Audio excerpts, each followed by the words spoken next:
on this Thursday, in the middle of a very, very hot summer here in Tampa Bay. No more ice hockey to watch. We've got his baseball. That's not good baseball right now for the Tampa Bay Rays. They get swept by the Brew Crew. Welcome into the JP Peterson Show, brought to you by the law offices of Christopher Palermo at PalermoPA.com. Nick Geddes from Outkick.com joining me here this morning. How are you, sir? I'm doing great. And as you said, bad baseball. Oh, you went Lou Piniella on us. Bad baseball. Bad. I will go Lou Piniella today. They gave up 4 home runs yesterday. They gave up 10 runs in the series and 9 were off the long ball. Answer me this. Why does Bally Sports not show the catwalks when the balls hit the catwalks? Like the other stations I noticed like explore the catwalks with their cameras, but the Rays do not. I want to see the balls when they're hitting the catwalks. I want to see it. Like, what's going on up there? Where did it hit? Why do they never show me that? I'm kind of like a little pissed about that, to be quite honest, about many other things. But I guess it's embarrassing in that trash can that the balls continue to hit more and more so, wouldn't you say? It does feel like it. Lover of the trop. There are, hey, it's part of the play. It's part of the play. It's like the ivy at Wrigley Field. Yeah, it's part of the play. We got a nice little section Green Monster in the rule book for us. It's all good. It's all good. What a disaster that place is. But so we got a couple of C-ring. That one Tellez hit off the top of the wall. I'm still wondering why is that a home run? Yeah, and again, we didn't really get a replay. I saw him hit it, and I'm just like, okay, it looked like a home run. Don't get me wrong, but can I see a replay? Yeah, where that thing hit off because it landed so far, so shallow into the outfield. I'm like, are we sure? It could have just been a really high fly ball. No, I'm talking about the one that went off the top of the wall. Oh, the first one. Yeah, the first one. I mean, it looked like it went out. I think it got right on top and over.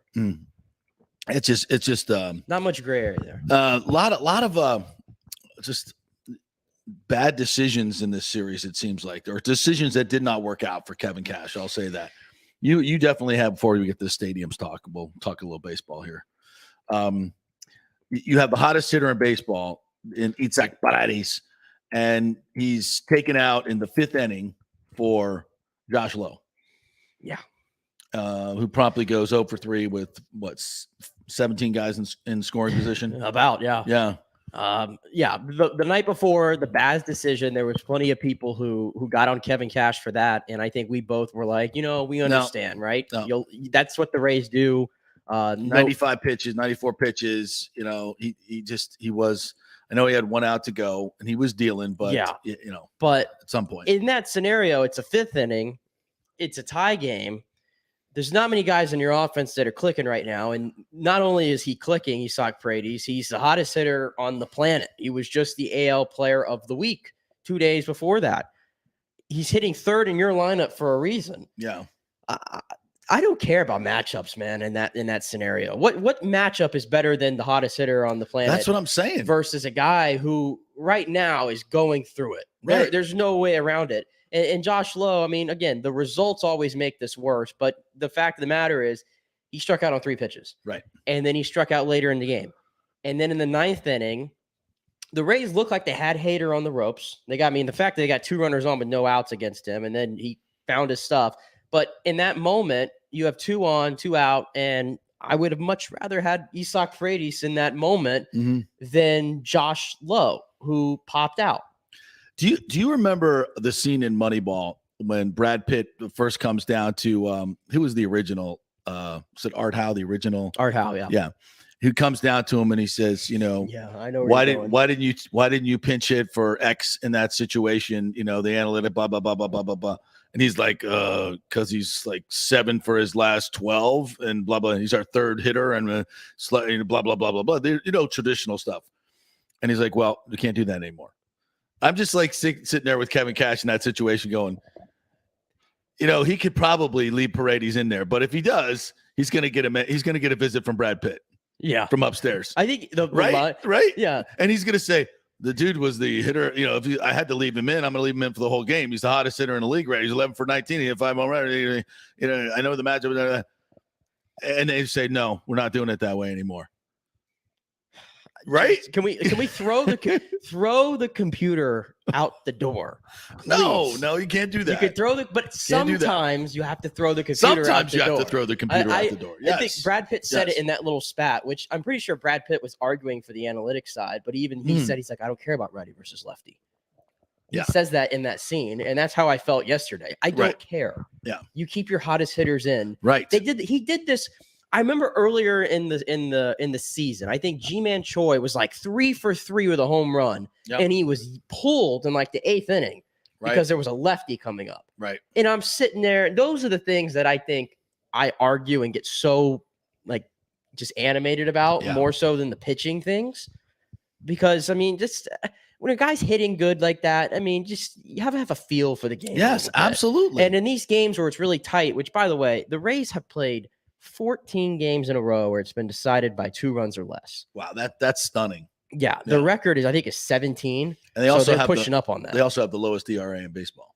Yeah, they're up there. Yeah. So, and I don't think they fared well, by the way, in these close run games. They're 21-21 now in 1-run games. Yeah, not what we're accustomed to with the Rays, but they're playing so close in all these games. You got to start picking up wins. So that's why these decisions are magnified. I'm not saying, not guaranteeing that Paredes is going to do something in either of those spots. I'm just merely telling you I'd rather take my chances with him than somebody who right now just has nothing to offer. And as you pointed out, it's the 5th inning. It's the 5th inning. It's the 5th inning. You know, halfway through the game at this point, and you're gonna that spot is gonna come up probably 2 or 3 more times. And as it worked out, 3 more times with runners on scoring position, and also at the end of the game, when there were 2 on, down by 2, it could have been a walk-off right there. Yeah. And it would have had lefty on righty with Hader. I'm not saying you're going deep on Hader, but at least that's a better matchup. Yeah. And you're taking him out of the game where he's the hottest hitter out of the game that's possibly going to get 3 more matchups that might be better than this one particular matchup you're taking him out for in that situation.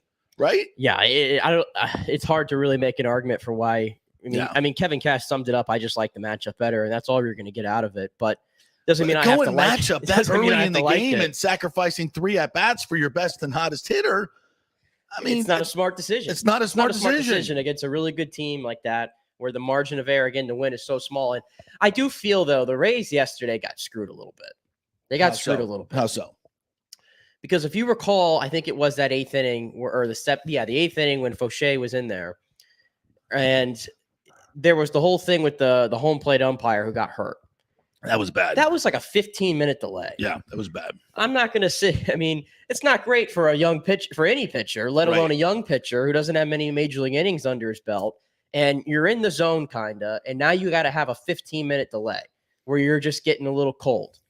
And you can make the argument, well, maybe the batters, it's a little different when you're a pitcher, right? And you come back out there and clearly maybe not as sharp as he was when he got in there because you had that resting period and he gives up the home run. So I was watching that whole scenario and I was like, that's unfortunate. It's unfortunate. Yeah, that's an unfortunate thing to happen. It's not they got screwed by anybody. It's just unfortunate. Unfortunate. Yeah.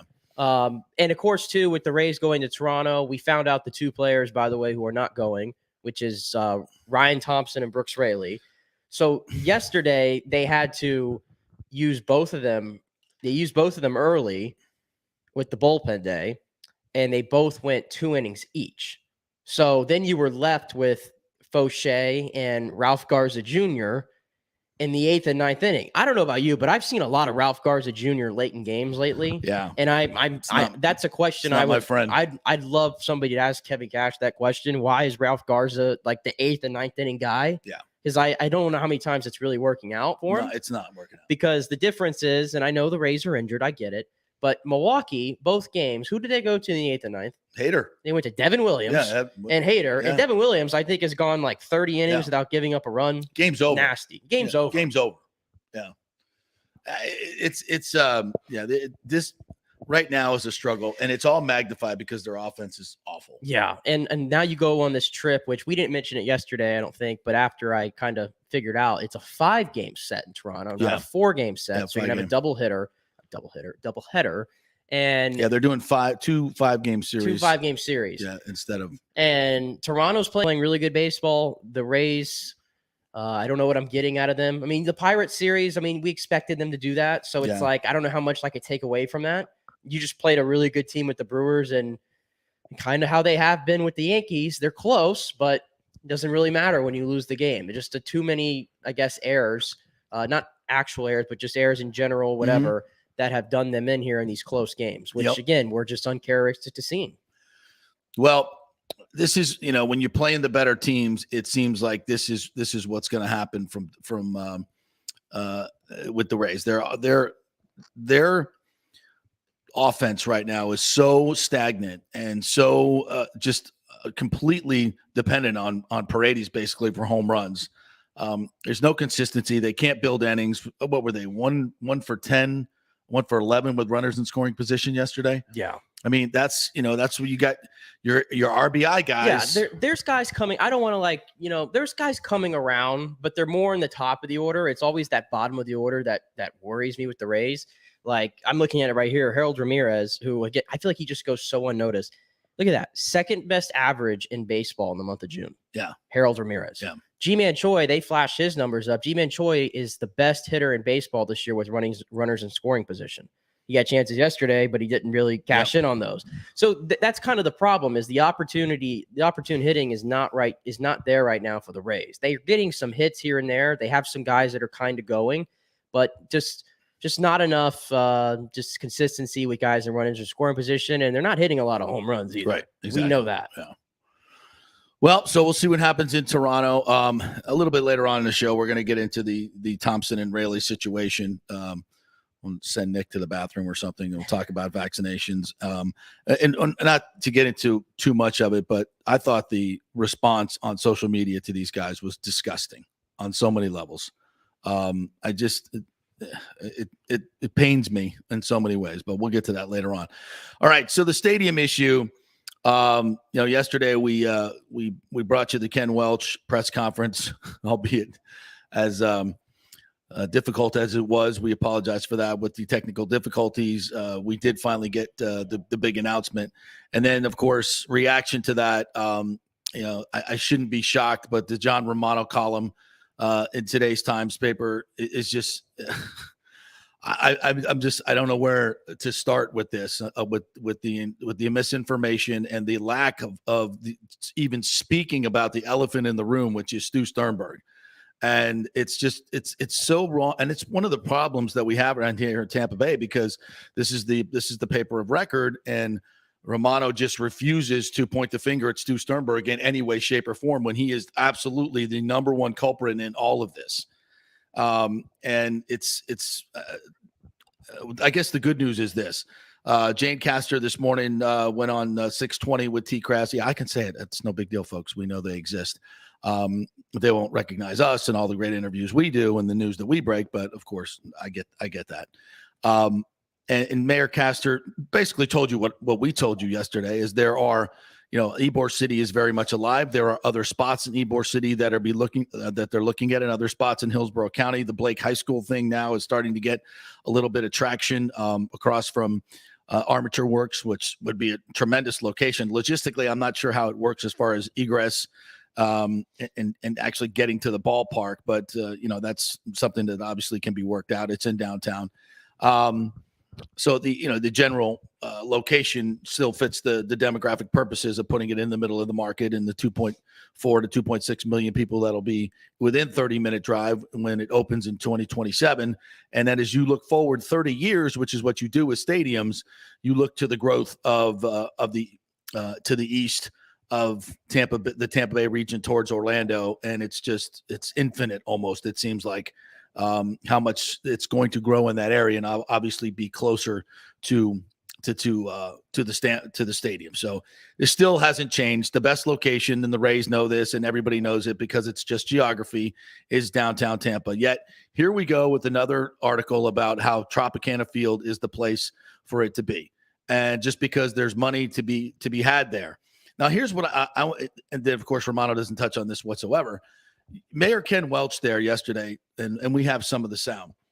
and from the very beginning of it, if you want to cue that up, Nick, and you tell me where obviously these are the priorities of the new mayor, and someone explained to me how these new priorities that he is stating has anything to do with handing out $600 million at the very least, probably more than that, to a billionaire in Stu Sternberg, who was an outsider, who has done nothing for this community except put the Tropicana Field site redevelopment on hold for at least 3 or 4 years, which hurts the black community, by the way, tremendously, delays it even more, which Mayor Welch did yesterday for another 6 months while the Rays play him like the other mayors have been played. And no disrespect to Ken Welch. I know he's trying to do the best for his city, but when he speaks of his priorities and what his mandate is and what he was elected to do, clearly, which is the way it should be, by the way, that's democracy in action.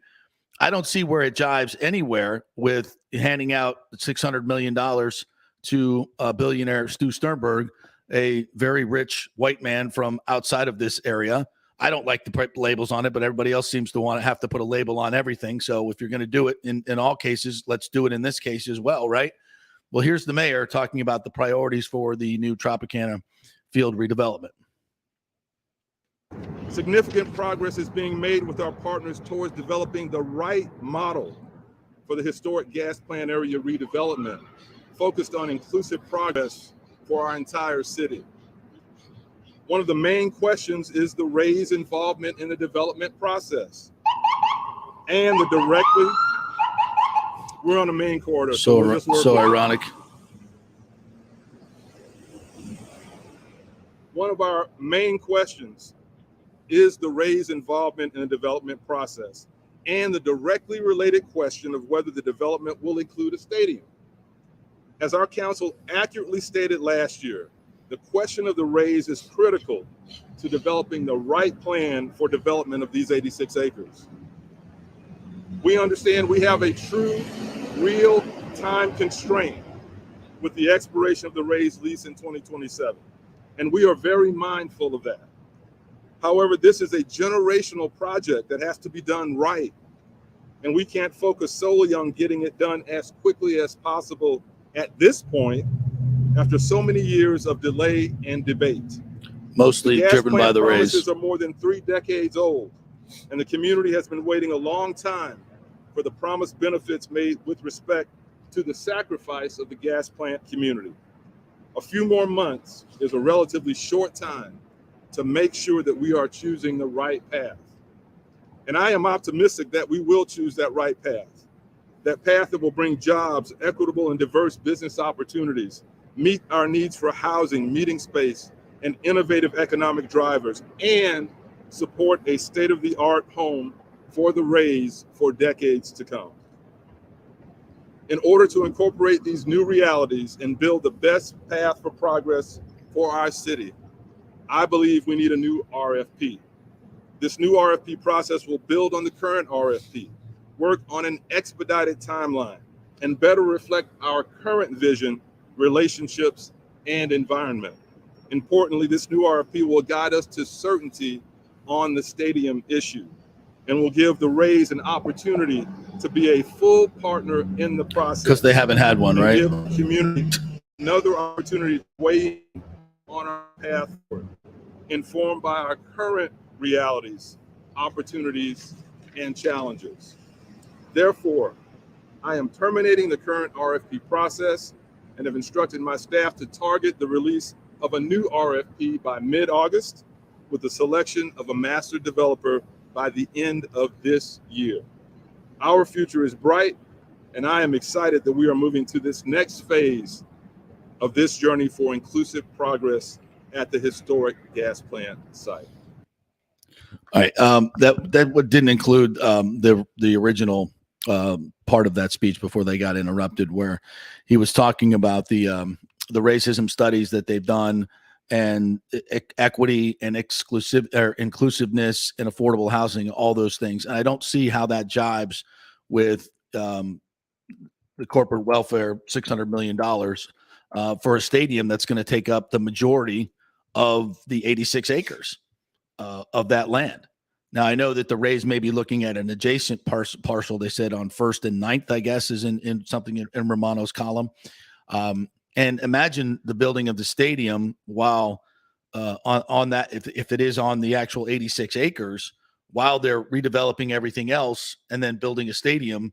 Was the stadium going to go up next to where the Rays? That's been done before. So, it's not impossible, but it just seems like such a ridiculous situation for the next 3 or 4 years in terms of construction. And also when you talk about just the location itself, it's a failed location. And why you would spend that much money on a failed location, and you're going to build an entertainment district around it that still is not even close to the hub of the entire area. And as much as we love St. Petersburg, the Rays are a regional asset.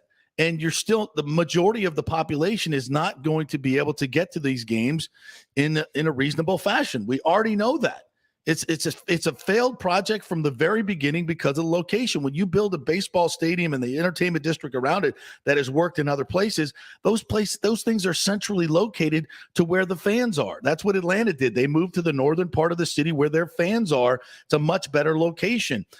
Arlington, Texas is between Dallas and Fort Worth of the Metroplex.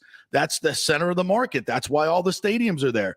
To build this white elephant on the edge of the market, surrounded by water, again, spending all this money, is an absolute disaster waiting to happen. And Mayor Welch, I just would say, put it to your constituents if they want to spend that much money and do all that for what has been a failed location. I would say you're going to get a resounding no.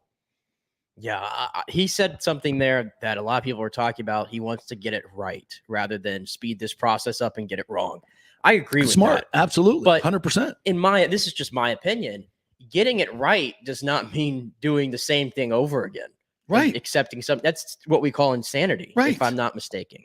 To me, it would be the biggest failure in this franchise / organization's history in all facets if they were to build another stadium on the same site that they are sitting on right now. Yeah. That would be going against just anything that makes sense besides like the monetary side of it. And I understand that is the big reason why that we're looking at this thing, because the city of Tampa officials clearly have no interest in ponying up majority of the money for this stadium, and nor should they, by the way. Right.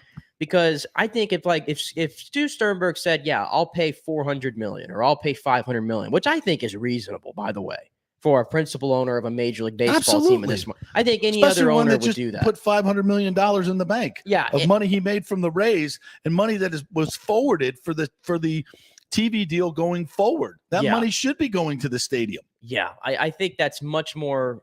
I think that's reasonable to expect, and for whatever reason, it just hasn't gotten to that point. And so, is Stu doing what any businessman would do probably in this situation and leverage? Yeah, he is. That's not the problem here. Right. The problem is, it just seems like the answer is so obvious where this thing needs to be. And I just don't understand all these years and all these different mayors and all these different officials that we've had these discussions with. Why is it so hard just to pin something down and go with it? Well, first of all, it's because the Rays don't want to. And this is what is absolutely my huge problem with Romano's column again today. He doesn't recognize the fact that the Rays are delaying this stuff on purpose. Otherwise, when the mayor says we got to give the Rays the opportunity to be part of the project, please say that to Rick Kreisman's face.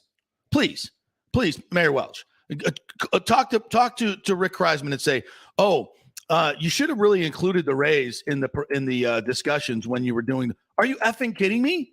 Of course, he was begging them to be part of it and begging them to engage. But the Rays were telling him at that particular time, hey, we're not focused on St. Petersburg. We're focused on Tampa. And that's where Major League Baseball wants them, obviously.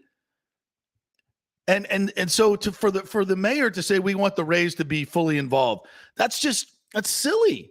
It's silly. They've had opportunities for 6 years. And now we're just going to sit here and say, oh, well, let Mayor Welch figure this out because the other mayors couldn't do it. I mean, I know that some of the circumstances have changed, but guess what hasn't changed? The map. The map has not changed. And it will change in terms of population growth, but it's not going to favor St. Petersburg. There's no room to grow. No room to grow whatsoever.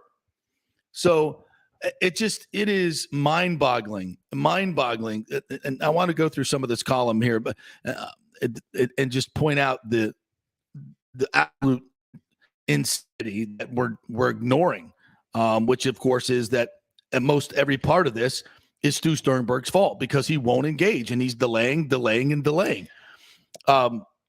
This passage from the Romano column. But that Welch was willing to put the brakes on the redevelopment of Trop's 86 acres suggests the Rays are on board with this possibility. That the Rays did not, quote, put a ring on it as Welch wanted also suggests the Rays are not yet 100% committed. Well, you got that right. They're not committed to this. It's just he's delaying you. He's playing you. And you took the bait, Mayor. Instead of going forward with your development that so many of your constituents want, you're waiting on the Rays again. And you gave them a deadline of June 30th. What did they do? They did exactly what I told you they were going to do. Ignore it. And you know what they're going to do with the next 6 months? Ignore it. They'll act like they're playing with you, but all they're really trying to do is get more money out of Hillsborough County. I mean, it's just, this is the issue. It's Stu Sternberg. And Major League Baseball could solve this issue tomorrow. And that's by removing him. Certainly, they have more than enough ammunition to do so with the lawsuits from their partners. The third one that was filed yesterday after this particular press conference, which again is charging Stu Sternberg with moving the money, which according to the lawsuit is $500 million, inclusive of $365-70 million that was paid up front for the TV contract that is supposed to help operate this team moving on for the next 10 years. That he's trying to siphon off from the team for his own benefit, according to the lawsuit. So here we go again. And let me just ask you this. This is the biggest development in the history of St. Petersburg, right? It's a huge, huge deal. Do you want to do business with a man who's been sued 3 times by his partners? And what's alleged in those suits shows so much fraudulent and unethical business behavior? You want to go into business with this guy?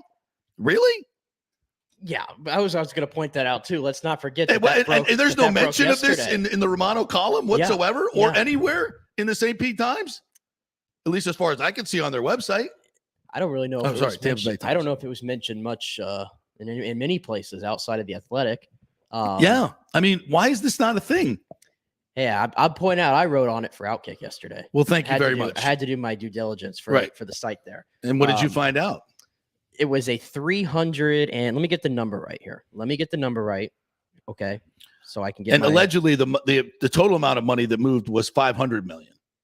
Yeah, but this is for the newest one. I'm going to pull up here. Yeah, it was a $376 million payment from Bally Sports' son. But he's broke. And he's putting all the money back into the team, of course. He did not disclose that with the 5 minority owners. And this has been, I guess, a trend going back to as far back as 2004. Yeah. Since he took over the team. So and at that point, these particular partners own 9.6% total, which is irrelevant, by the way. And the reason that there aren't more minority owners is because Stu Sternberg allegedly has strong-armed all the other owners and got their shares for 15 cents on the dollar. Yeah, and the other lawsuits, like a mob boss. The other lawsuits is he's straight up not giving them documents that they should be privy to. The documents they are getting, the dates have been altered like considerably. In there. Just it basically. And you want to do business with this guy? Yeah, you want to do $1 billion project with this guy? They're basically. Is that equity? Is that inclusion? Yeah, apparently. I mean. But basically the whole thing that comes down to it is they're accusing him, alleging him, whatever you want to put it, of kind of trying to squeeze them out, basically. And they own roughly almost 10% of the franchise. Right. And they're they're basically nothing. Right. And it's been unfair from the very beginning. All right, we're going to take a break. Coming up next, Bob Melandro is going to join us from Whitecap Sports. They are experts in the buying and selling of sports franchises. We're going to ask him what the Rays are worth. What the stadium would mean in Tampa Bay for the worth of said franchise. A lot of interesting questions for Bob Melandro. We'll do that next. Stay with us. The world economy is in chaos, and mortgage rates are going to go higher in the next few months. Meanwhile, home values are up 24% in some neighborhoods of Tampa Bay. Do not miss this opportunity to refinance your home. Get some much-needed cash to handle skyrocketing inflation and fill up your car. Contact Scott Fitzgerald at American Mortgage Services. Even if you've recently refinanced, Scott can make the deal work because he charges no lender fees like the big boys do. He will also shop your loan around to dozens of lenders and get the best rates and terms. Let them compete for your business. The big banks charge huge lending fees. Customer service is simply a phone number with endless wait times. Scott is local and will personally take your call. Here's his cell phone number. Tell him JP said you could call. 813-294-7595. Scott's done over 3,000 loans, including many coaches and athletes. He will answer your calls and concerns and give you workable strategies to be smart with your money. Reduce your payments. It's not just what you make, it's what you keep.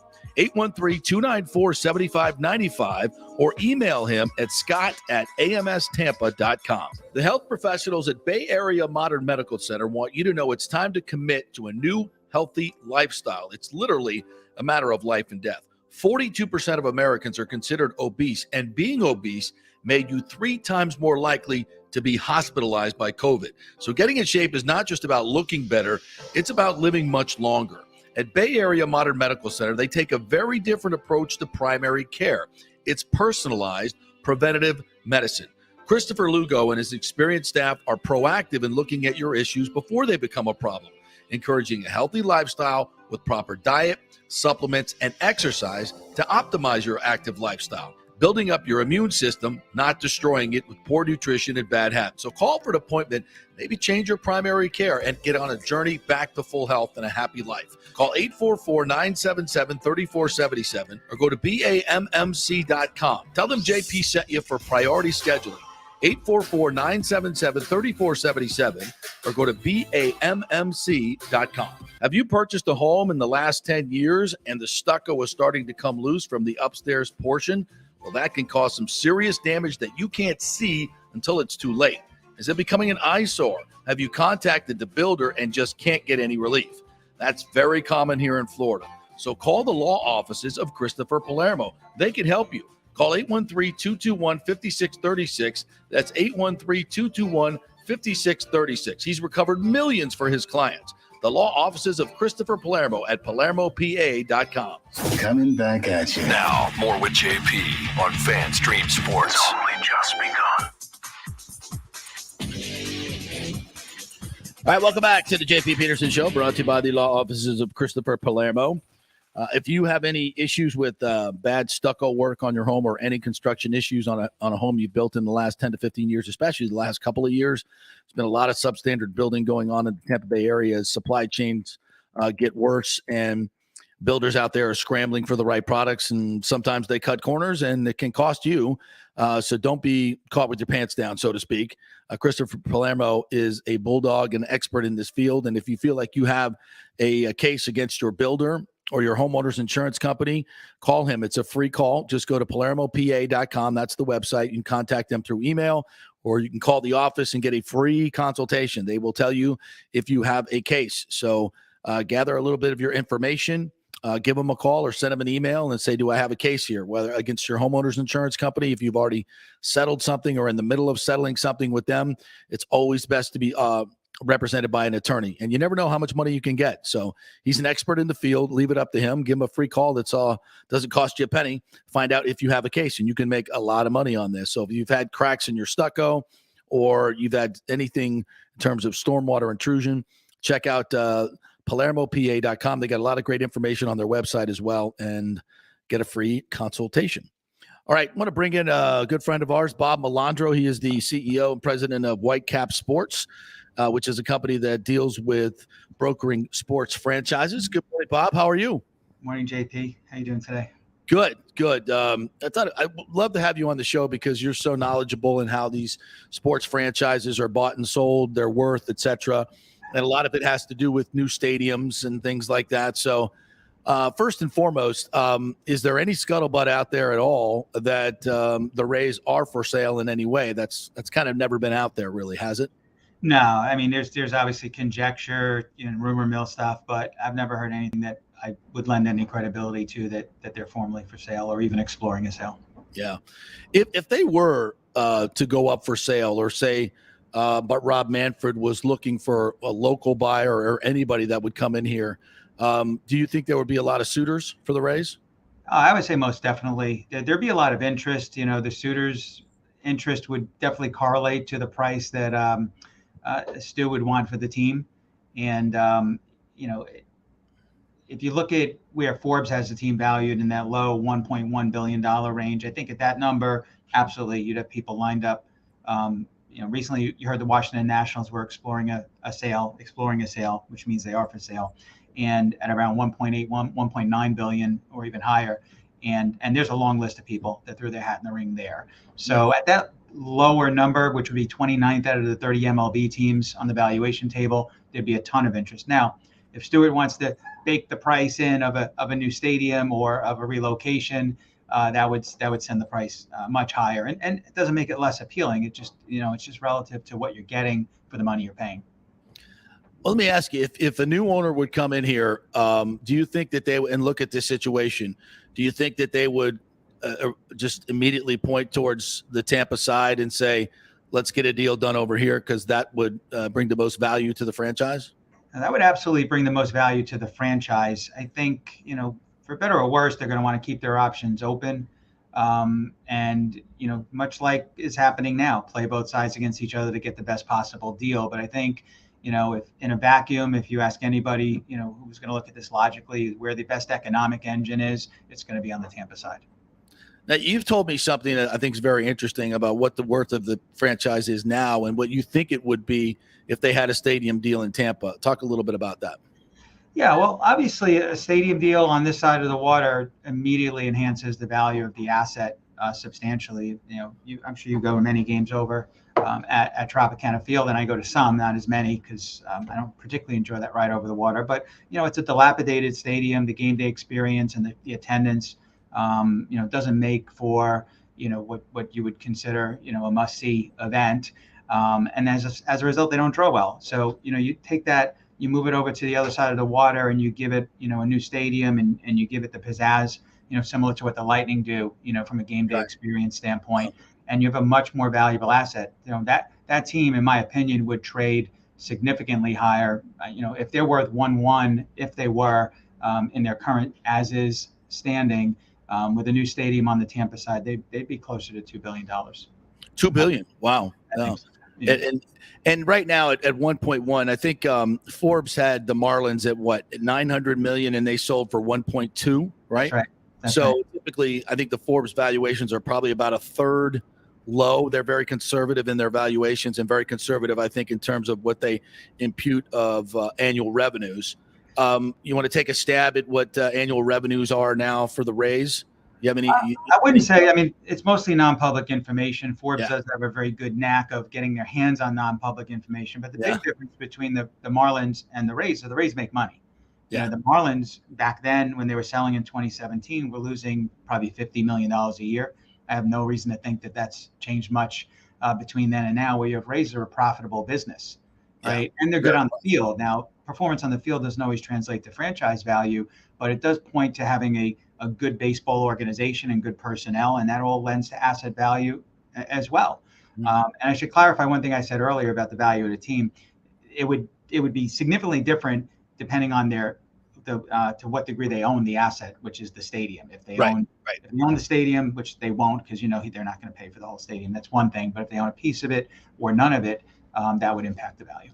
Yeah, the devil's in the details there as far as what kind of revenue streams they can derive out of that, whether they get naming rights or it's split between the city and them. So that would certainly affect it. But the point is, it would be much more valuable if they had a stadium deal on the Tampa side. Much more valuable. I mean, if they're lucky enough to do kind of what the Raiders did in Las Vegas, where the municipality, the convention authority, I think it was called the convention authority, the municipality funded the whole stadium, but the Raiders derive all the stadium revenue.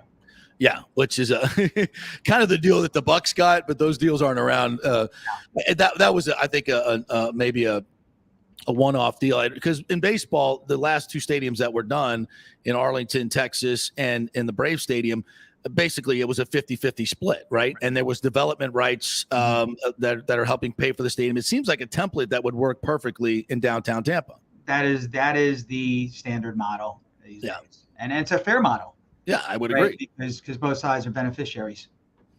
Do you think that this latest move by the Rays to kind of cozy up to St. Petersburg is real, or do you think it's more? I think you even said earlier in this interview that it's probably more playing one side against the other to get the best deal. Which, from a business standpoint, you say, okay, that's what you do. That's what every businessman does. But to me, when you own an asset like a baseball team, I think it's a regional asset. I think its value is derived by the monopoly that you've created in this marketplace. You have no other competition in terms of Major League Baseball teams, obviously. So I do think, and you're playing in a public building like Tropicana Field, you're asking for public dollars in Hillsborough County. You're not a regular businessman. You have I think a responsibility to the community to work in partnership with them, not just to derive the last penny that you can possibly suck out of each and every public entity, right? Would you agree? Yeah. No, I would agree. I think if you look at all the the most successful professional sports franchises anywhere in the United States or even outside the United States, they're also good community citizens. The owners are very, very much involved. They're at least from an optic standpoint, they don't come across as they're just trying to bleed every drop out of the orange as they can. It's a good pun with Tropicana. I didn't mean that, but they want to be good corporate citizens, good community citizens, and give back and to really be integrated in the fabric and to be present. And that's another knock that the Rays get, at times, is that ownership is not particularly visible in the community. I don't know how much you would know about this particular part of it, but Rob Manfred, or at least the commissioner's office, removed Vince Namoli which led to Stu Sternberg getting this deal, because basically he had poisoned the water here, especially within the business community. And for the franchise to thrive, they had to remove him. I see the same situation here, especially with these 3 lawsuits from his partners. I don't know why a municipality would want to enter into a humongous business deal with a guy who's under this much legal scrutiny with his partners. And if what's alleged in these lawsuits is true, that's a lot of unethical business behavior. Should baseball allow Stu Sternberg to move forward with these humongous deals and work with these municipalities? It seems like this is not a good idea. And baseball their books may be open if this lawsuit goes into a jury trial where there's going to be depositions and discovery, right? Yeah, I think baseball, if they had, behind closed doors, they're probably saying, get this matter settled and let's go figure out the stadium, right? They don't want both things going on simultaneously. It's bad for business. And it could be a ripple effect that nobody wants. And I don't even think the minority shareholders really want to get it to that level. They want their needs addressed and acknowledged and rectified. And, I think that can be done. But I've been told that, and on the one count, ask for his report, they'll not settle. So the answer is, well, that's what Deshaun Watson said he wouldn't settle either. That's very well put. Bob Melandro joining us here from Whitecap Sports. A lot of people are talking about possible relocation to Charlotte or Nashville. What rights does Stu have to do that? And would Major League Baseball want to abandon this market, you think? They definitely wouldn't want to abandon the market. I think they would only support it if it looked like there was no viable option in Tampa Bay, either in Tampa or St. Pete. But if there is no viable option, if they are convinced that there is not a stadium that can be built in Tampa, and there's not a stadium that could be, they're not going to renew the same stadium past 2027. If they can't build a new stadium in St. Pete, then it's no longer viable. Then they do have the option of going to one of those cities. They'll have to pay $1 billion or so relocation fee to do it. But Major League Baseball wants strong markets. It's a little bit of a black eye optically, to the sport to be hearing this entire year about Oakland and Tampa Bay, and there's, their ongoing stadium saga. Oakland's is a different type of situation, but to the casual fan, they seem almost interchangeable. So just in closing, Bob, when you look at this from a situation, if you were an outside investor, and the ones that come to you to say, hey, what's going on with the Rays? I want to look at the Rays. What would you advise them in terms of how you would move forward with a purchase and maybe a stadium? And do you think there would be, I feel like there's almost every owner in baseball, save the really, really big markets, would look at this Tampa Bay situation and go, I'd trade with Sternberg in a heartbeat to get that marketplace and to get get Tampa to put in half for a stadium, I would do that in a heartbeat. Would you? Is that the prevailing investor thought here? Yeah, that's what I would advise. If somebody asked me, I'd say make a strong move and make it soon, because the longer it drags on, the muddier the waters will be that you wade into, and you'll have a lot less certainty. If you can get in now, there's still what I would consider plenty of time to negotiate a new stadium deal. Yeah. And and I think the municipalities of Tampa and St. Petersburg may want a different dance partner when they're having these conversations about a stadium. I can't say for sure, but probably. Yeah, no question. Based on what I understand. But right now, if you were to buy a franchise like the Rays, this would probably be at the lowest price point you can get them. Right. Once there becomes a little more certainty on the stadium, the asset will have more perceived value immediately. And so make Stewart an offer he can't refuse based on current market value, and then go get a stadium done. I think anybody who does that will probably enjoy the position they're in a few years. Yeah, they would want to do it before the decision is made on stadium, so they can control all those issues and do it a real estate deal like Vinnick did, and could be extremely lucrative. Yeah. But you have to make a strong move. I mean, Stewart's not selling the team, right? So you have to really come in and technically overpay to get somebody's attention in this type of circumstance. But in the long run, you may not look at that as an overpay if all the other dominoes fall into place. Yeah, it always says when you buy a team, it always seems like it's a ridiculous price, but in 5 years you're looking like it worked out pretty well for most of your clients. I know that for sure. I guess last question is how do you, where you sit right now, how do you think this is going to end? Where does the money always follow the money, right? And you'll see where the answer is going to be, right? Yeah, no, that's 100% right. I think it'll be where everybody has kind of hoped it'll be. I don't think it's going to flounder until the 11th hour, and then they're going to jump ship and move to another city. MLB would rather expand to Charlotte and Las Vegas and Nashville. Well, they're going to expand to 2 of those 3 cities. It was virtually announced today. They'd rather expand than relocate somebody. When I say they, I mean all the other owners as they vote on these types of decisions. That's the most economically beneficial scenario for them. They're going to follow the money, right? So you can get a lot more for a new franchise than $1 billion from a relocation. So they would like to create strong markets where they are. I think Oakland, unless they get a new stadium, that is really untenable there. That's a better chance of Oakland moving to Las Vegas than Tampa moving anywhere. But I think you asked me, where do I think they end up? I think they end up in Tampa. I think they end up in that Ybor area. Of course, somebody would say, well, how's it getting done? Who's got the money? The answer is, that is remains to be seen. But I think when push comes to shove, I think those pieces will fall into place. It's just a pure speculation, but I think they'll figure it out, because I think it's best for everybody, including the Rays and including Tampa.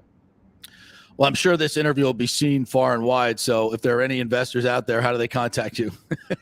Just we're easy to find, whitecapsports.com. Pick up the phone, shoot us a note, email. We're very easy to find right here in downtown Tampa. Do you have Mr. DeBartolo's number? Because I know he's been a very, very successful business owner. We'd love to have him involved. And everybody always asks me this question: why doesn't Jeff Vinnick buy the Rays? Do you have an answer for that? I'm going to tell you the answer. I think I have to be very delicate with this. Jeff's a great guy, and he's very wealthy. But by the standards of multi-billionaire status that you would need to be lead on a new acquisition. I mean, Jeff is obviously very well capitalized, and he's got the Lightning. But I think Major League Baseball would, in an ideal world, would look for people who are local that are worth $3, $5, $7 billion to come in. It's people who are going to really, have the capital to be part of the stadium solution and to rebuild, the Rays brand here in Tampa, especially if it's on the other side of the bridge. Yeah. So I think everybody throws Jeff's name in because he's done a great job with the Lightning, and of course everybody would want him to be the owner of the Rays, right? Aesthetically, and if you can replicate what you did there with the MLB team, then that's the best case scenario. But I mean, I don't know that Jeff would want to peel another couple billion off out of his pocket, to put towards that acquisition. And if he does, God bless him. I think he'd be welcomed with open arms. Oh my God, yeah. You think TSA would rather deal with Jeff Vinnick or Steve Sternberg? Yeah. Oh, yeah. No doubt. The deal would get done. There's a lot of billionaires in Florida. There's over 70 billionaires in the state of Florida, and there's probably about 10 right here in Tampa. So, and then really? oh yeah. Oh, yeah. Oh.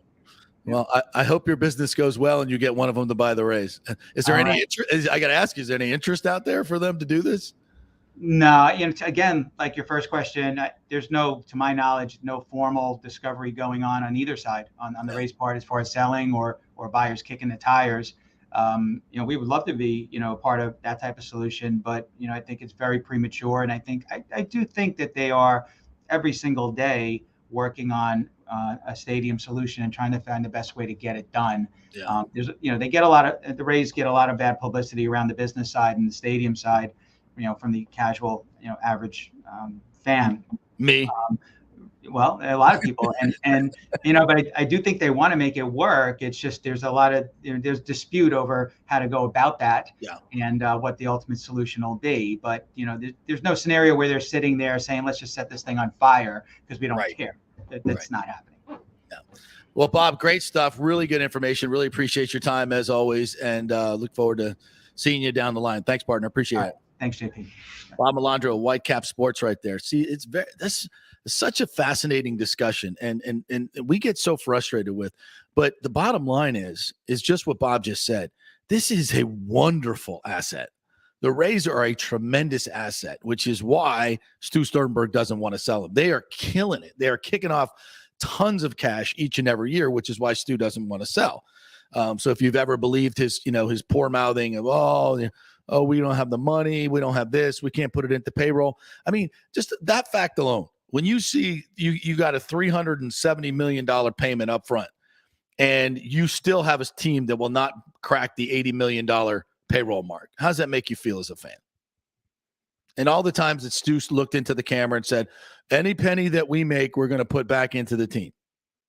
Yet he sits here with this chunk of money and says he doesn't have money for a stadium, which, by the way, it's not like he has to write a check for $600 million or $500, $400 million up front.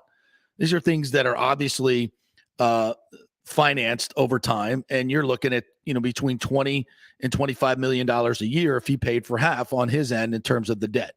That's $20 to $25 million. Well, you were making $85 million a year off your regional TV deal when you used to be making like $30 to about $30 million.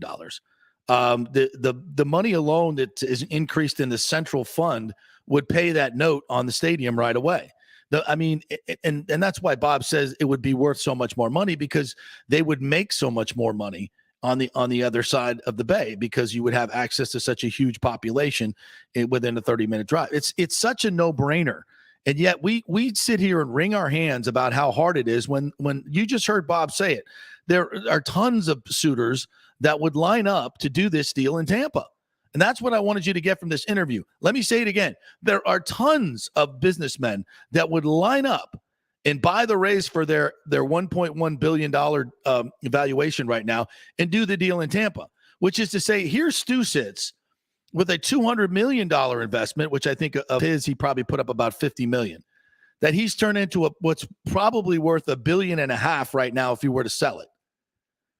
He's made all of that money off this team in this market based on the size of this market. Certainly not because of his great goodwill and increasing attendance and doing everything that Jeff Finnick did.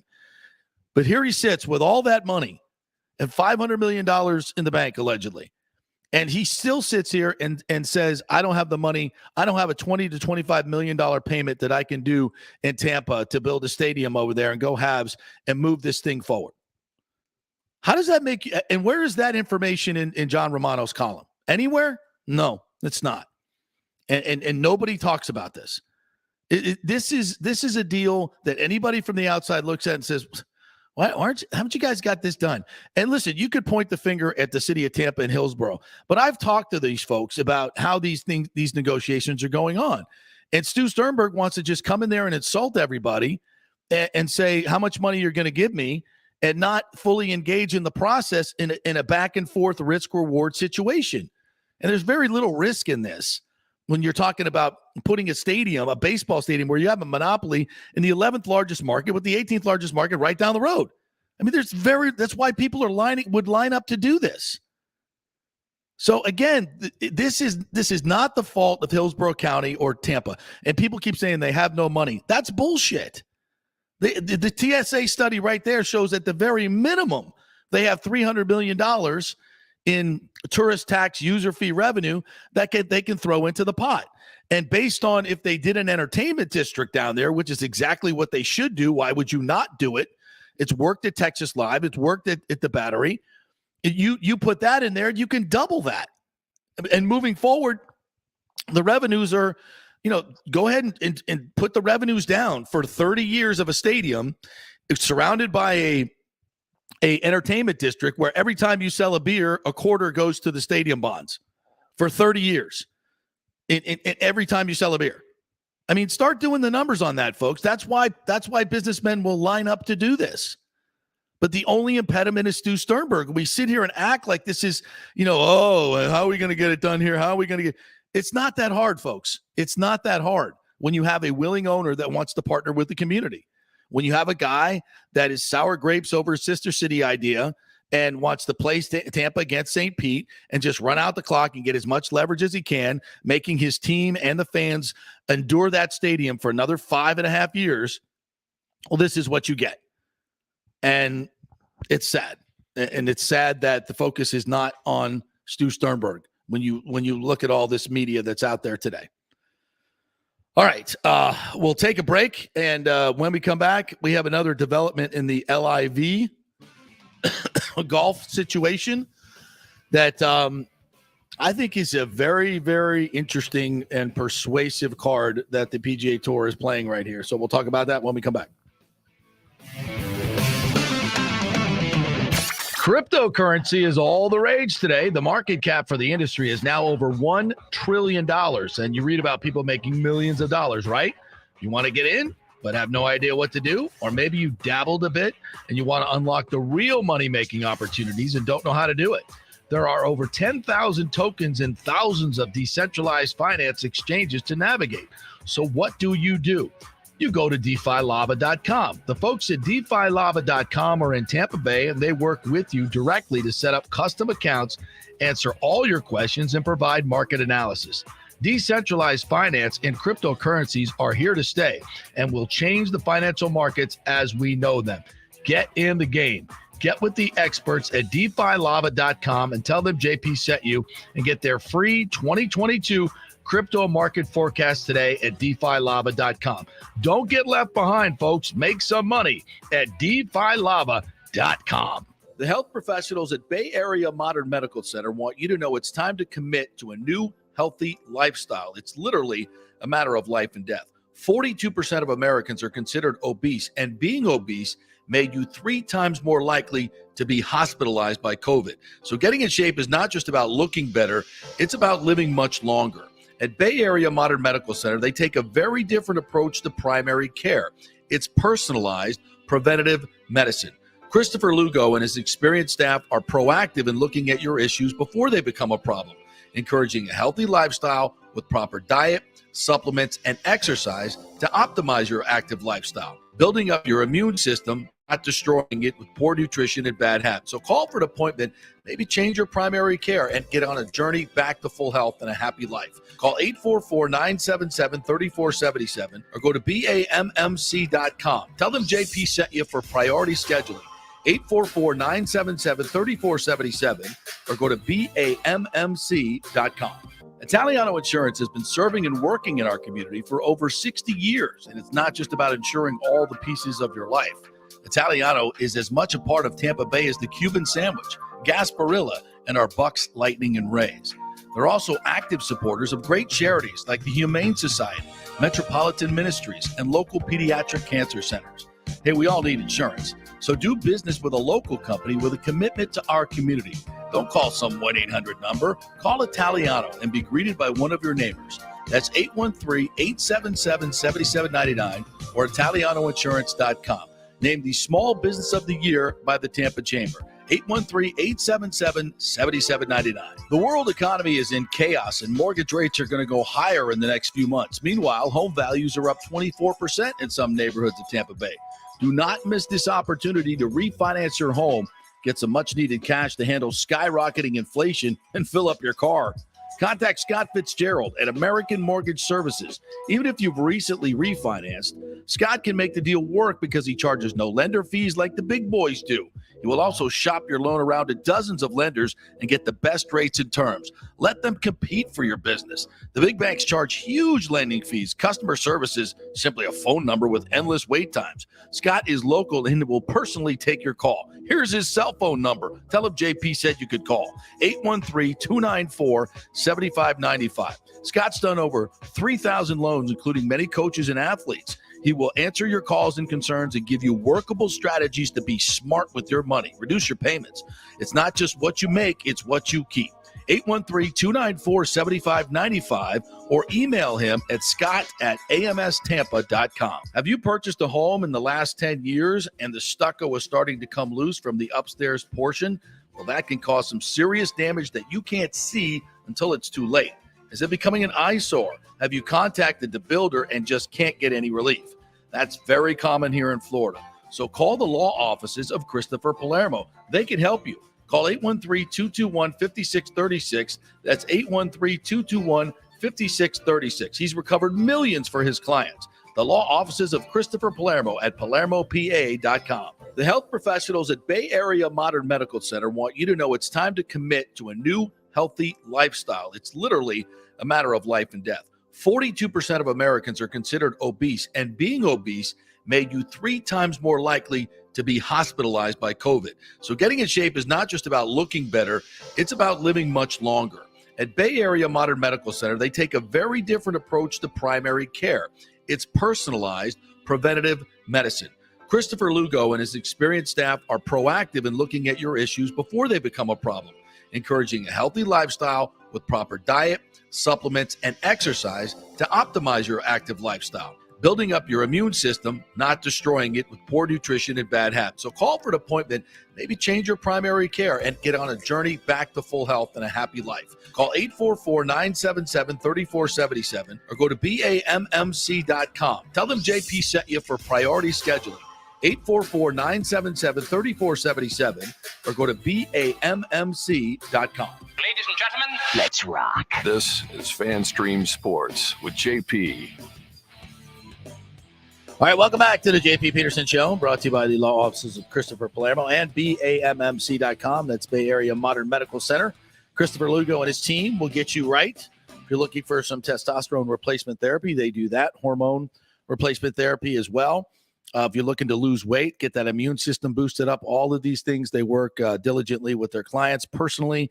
They get a personal plan for your diet, for your exercise. They find out what is good for you in terms of your food allergies and what is not. Everything is personalized. They spend a lot of time with you, and that's what makes the difference, folks. Everybody is different. Everybody metabolizes drugs differently. Some people are allergic to certain things.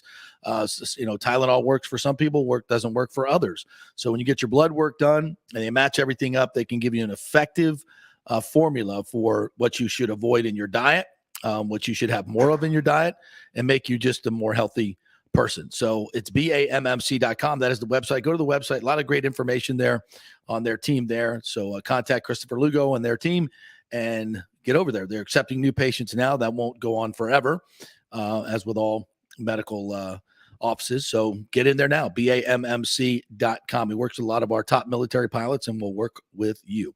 That is Bay Area Modern Medical Center.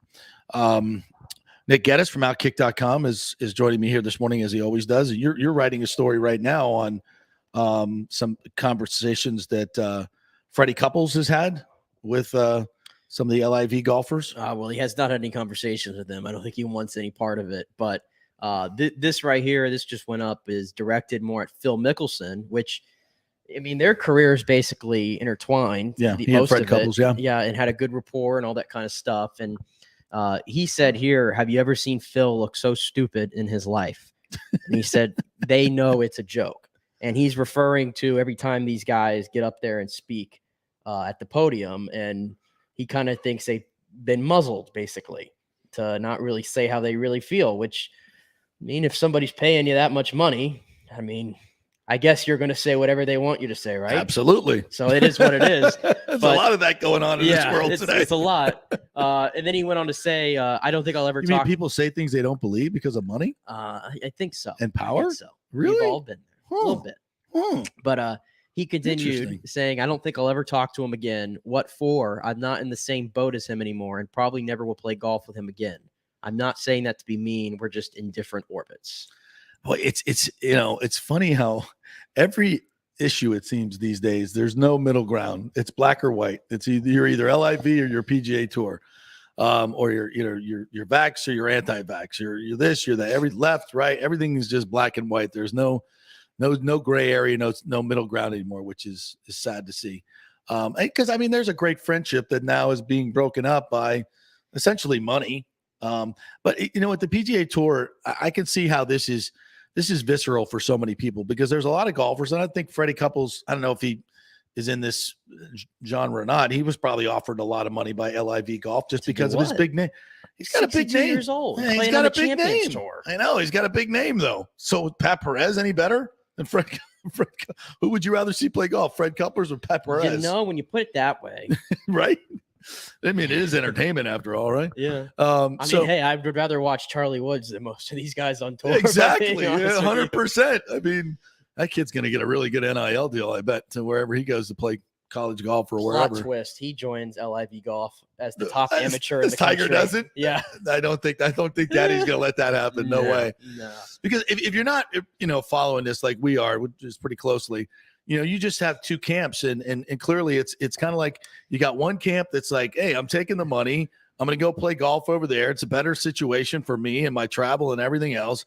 F the PGA Tour. The PGA Tour is like, they're holding on to, look, we're the ones who grow this game. We bring people up from the minor leagues. This is our template of how we're supposed to do the game. And they're not perfect by far. I think they've ignored a lot of their players' needs for a long, long time. It's kind of similar to, the administrators in college athletics and the football players who have been, their labor has been funding all of college sports forever. And they're the ones that are not getting paid. And I think the PGA Tour kind of feels that way too. Is like all the charities are getting all this money. We're growing the game. We're doing all these things. We're helping bring up the lower players. The top players get all the attention, but the lower players are part of the system that feeds it. So, it's kind of complicated, but it's not. And, and I really admire the Rory McIlroys of the world, the Jordan Spieths, who are standing firm. Now, I mean, it's not like they're making a huge sacrifice. Those guys are never going to want for $1 in their life. They have more money than they'll ever going to spend. But then again, so does Dustin Johnson, and he did it. So does Brooke Koepka, and he did it. Mm-hmm. Evidently, Phil Mickelson did it because he probably needs the money. But too much gambling, I think. And now, Zach Johnson, who is the captain of the Ryder Cup, came out today and said, in order to be in the top 6 and be an automatic qualifier, you have to have points, Ryder Cup points through the PGA of America. And as far as captain's picks go, I think he's kind of showing his hand right now that he's not picking anybody that's on LIV Golf. So if you care about the history of the game and you want to make your mark in this game, and the PGA Tour is standing firm, you're not going to play, at least in the PGA Championship. You'll probably be able to play in the U.S. Open, the British Open, and the Masters. I don't know. The Masters hasn't really spoken yet, but I don't know how they're going to tell some former champions that they can't come play. But we'll see. I mean, Fred Ridley obviously is a chairman who is a member of Palmacia. I've known Fred for a long time. I haven't spoken to him on this. I don't think he's really – I don't know if he's made a statement on LIV Golf yet. I don't think so. And there's certainly not anything definitive. But, who's been more about growing the game from the grassroots level than Fred Ridley? I mean, he's opened up Augusta to the women's amateur, the drive, chip, and putt competition. I mean, he's all about growing the game and using the Masters. I mean, what he's done there is nothing short of phenomenal, but he's about growing the game. And LIV Golf is not. LIV Golf are the elite of the sport, the globalists of the sport that don't really give a crap about everybody else. All they want is their money and their power. Well, in regards to playing in the Masters, this is where I start to question some of the guys that join. I've said that if you're an older guy that's been on tour for 20, 25 years, you're not winning anything anymore, you're having to play this many events, go get your money. I really don't care. Hell yeah. That's why if Phil Mickelson wants to do it, the guy's 52 years old. He had his last great moment last year. That was one of the best moments in all of sports, I think. And that's that. Which I think he takes the brunt of all this criticism. Brooks Koepka has taken a lot of criticism too, but he's a very unlikable guy in the realm of fans. It's kind of become that. And yeah. he kind of, I think he might put that himself. He put that on himself a lot. Yeah. DeChambeau again has become an unlikable guy. Yeah. For I guess maybe the way he plays on tour. I question. That's what my position has been on this consistent. I question those guys more than I question the guys who are up. The Matthew Wolfs of the world. The guy's 23 years old, has all the potential in the world. And, you've been on the PGA Tour for a cup of coffee, and now you're gone. Taylor Gooch, another one. Some of these younger players, I question them more than the other guy. Because it's like, make a name for yourself on the PGA Tour, which you've only known as a kid growing up. I want to play on the tour. I want to play on the tour. You just got here. Now you're taking all the money. And the fact of the matter is, and I watched a little bit of that first tournament. And I know it's the first tournament. There's always going to be hiccups, but you can't convince me that the competitive nature is ever going to be there on that tour like it is on the PGA Tour. And the best example of that is I go back to the U.S. Open because it's the most recent example. Do you think Matt Fitzpatrick and Will Zalatoris and Scottie Scheffler were thinking anything about the money they were about to make there in that moment? No. It was all about winning that trophy. Of course. That's what it's about on the PGA Tour. It's about winning that trophy. It's not about the money. Scottie Scheffler was asked about this too. And he just made he's already made the most money of any golfer on tour for a season, and we're only halfway there. Yeah. And he said, I had no idea how much I even make. I don't look at those things. I just play golf. Like, that's kind of the fabric of the PGA Tour and how most of these guys operate. Yeah. And that's why I don't think, like, what are we playing for in LIV? Like, what are we playing for? I know money. I get it, but money. It's like, what's the big tournament? Are we going to have quote unquote? So dirty. It does. Are we going to have quote unquote like majors for live golf? Like, what's the incentive? It's like they're the sex workers of the golf, right? Yeah. And I say this as somebody who is supportive of it because, like Pat Perez and by the said, way, that is nothing derisive on sex workers. I got it. You ladies and men work very, very hard. I'm not judging any of you at all.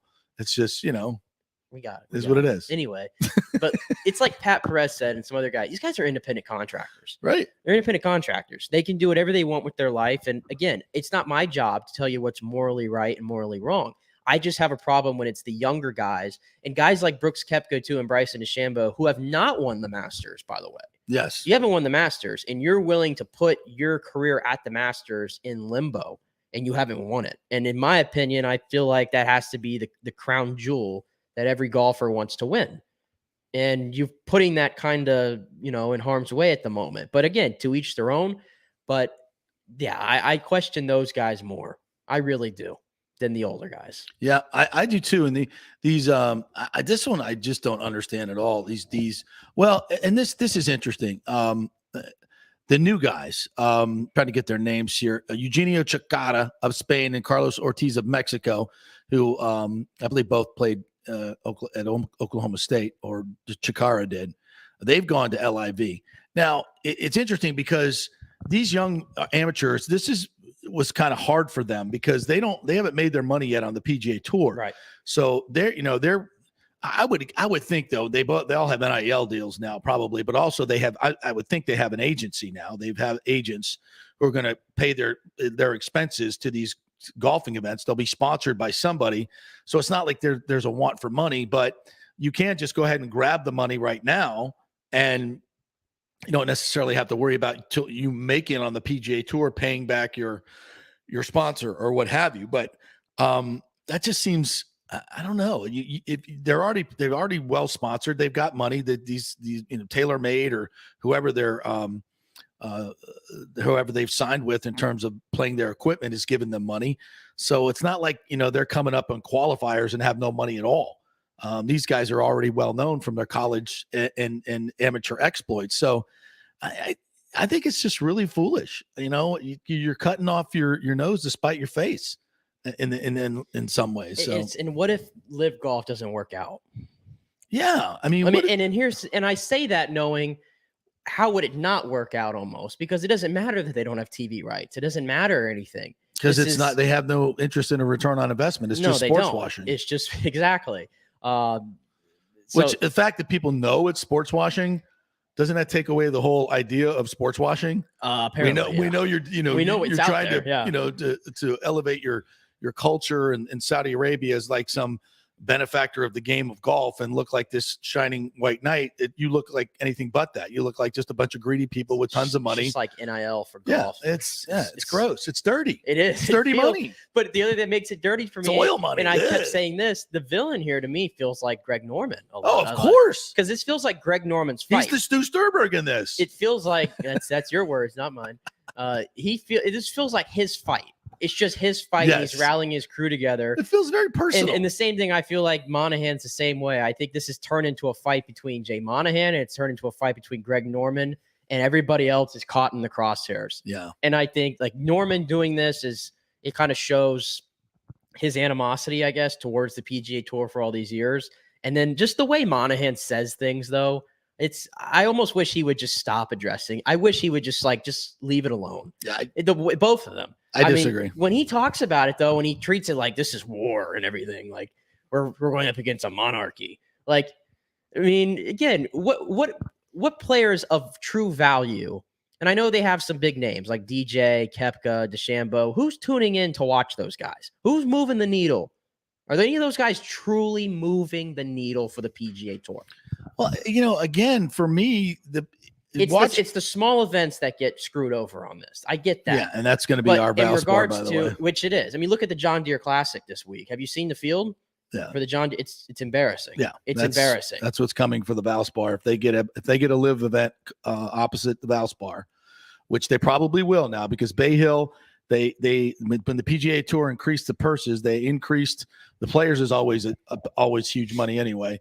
Bay Hill got their purse increased. Mhm. So all the Florida events around us, for the most part, you're going to look at the Valspar and go, if I'm going to take one off, it's going to be that one. And if there's an LIV opposite us, our field is crap. In that part, the PGA Tour gets screwed. But in regards to like ratings and television viewership numbers, interest in general of the sport and the tour, I think people nowadays, like, there's no Tiger Woods on this tour. There's not. I mean, Rory is a draw, I guess, in his own right. Justin Thomas, you can make an argument, whatever.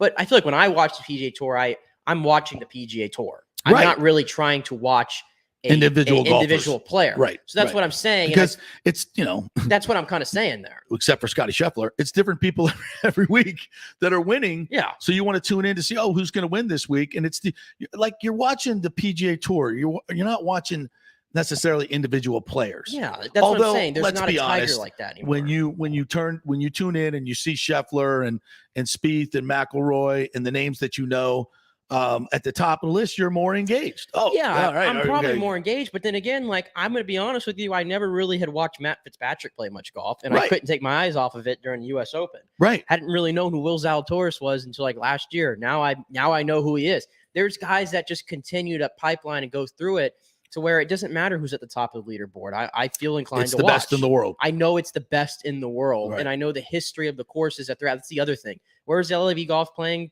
today? Pumpkin Ridge Golf Club. Yeah, I've never heard of it. It's got some history. I've never heard of it myself. Yeah. Centurion and I couldn't even watch that. I thought it was an awful course, to be honest with you. Yeah, it was a hard watch. A lot of these courses they're going to, and that's another problem they're going to have. The best courses and the most historic ones, I don't think they're going to allow them to play. Yeah, and that's part of it too for me as well.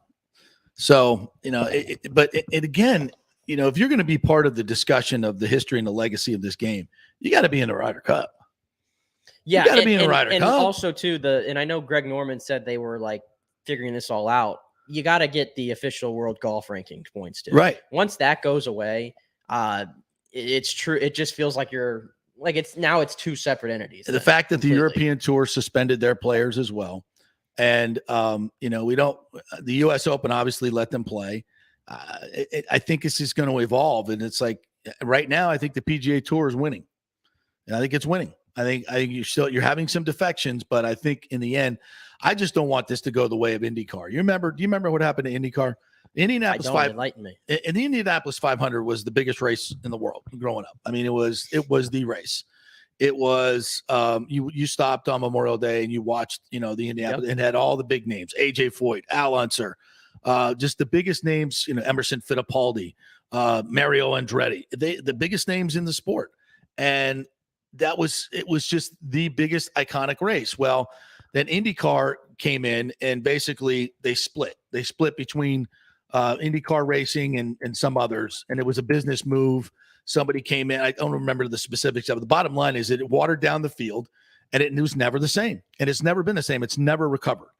And I don't want that to happen to the PGA Tour. When you have, you siphon off some of the biggest names or that don't want to join you, then you screw up the enjoyment for everybody.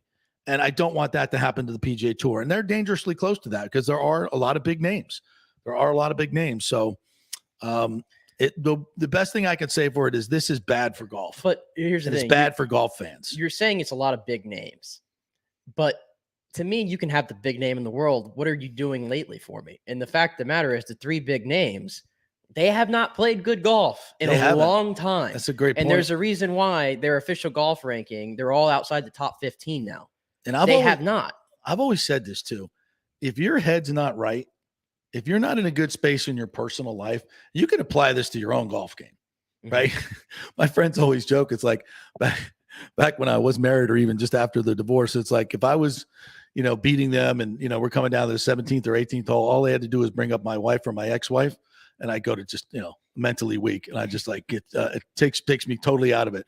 And you guys know this, if you go out and play golf and you're somebody's bitching at you, got stuff going on in your personal life, you don't play well. I never have. Because you got to be mentally, physically in balance to play good golf. And it's interesting since this whole LIV thing has come up and popped up, and it hasn't. I know it's been in the forefront for us in the past few months. This has been in the planning for 6 months to a year. Guys have been thinking about this for a long, long time. And it's interesting if they've decided a long, long time ago, I'm going LIV golf, and they're going out there at the PGA Tour, and all their friends know what they're doing. I think it's hard to play your best golf. Yeah, I really do. And I think the results show that. I mean, you ask yourself, why has Brooks Koepka not been able to get it together in these majors like he used to dominate? He's had some injuries. The injuries have taken a toll on him lately. But he's always said, though, like the lack of success on the PGA Tour events has been, for whatever reason, he just hasn't been able to lock in like the majors. Right. So that's why, even though I will tell him, like, I wonder where your priorities are, I wasn't surprised when he defected. Yeah. Because some people just feel like they're that guy. I don't know. I mean, you know what I'm trying to say? They just feel like they are that guy that would go. Yeah. Brooks Koepka was one of those. So, yeah. And Dustin Johnson, I think his thing is we forget he's 37 years old now. Right. And he's just got married. I'm sure he wants to have a family and all those things. I don't even know if he even has kids. He might have kids right now. I'm not even sure, to be honest with you. But he's in like a different stage of his life, obviously. So. DeChambeau's had a lot of injuries as well that's hampered him. So that plays a little bit part in it. But still, until like Justin Thomas or Rory McIlroy or the rumor that Morikawa was going, until one of those guys up there go, at the moment, I think we're fine. Yeah. The PGA Tour is. All right, so that's our latest on the golf. But I think the Ryder Cup is a game changer for a lot of these guys. And it would be interesting to see if they do renounce their LIV affiliation. Will the PGA Tour welcome them back with open arms? I hope they do. I hope Jay Monahan doesn't. No, you get suspended for a year. I don't want to see that. That's not good for golf. It's not good for golf fans. We want to see them play on the PGA Tour. So I hope there's no backlash if they decide to come back. All right, we will take a break, come back on the other side, talk a little some Rays baseball on the field and off the field. Unfortunately, there's a couple of relief pitchers that they won't have as they go to Toronto. Whose fault is it, the pitchers or the Canadian government? You decide. Next. Italiano Insurance has been serving and working in our community for over 60 years, and it's not just about insuring all the pieces of your life. Italiano is as much a part of Tampa Bay as the Cuban sandwich, Gasparilla, and our Bucks, Lightning, and Rays.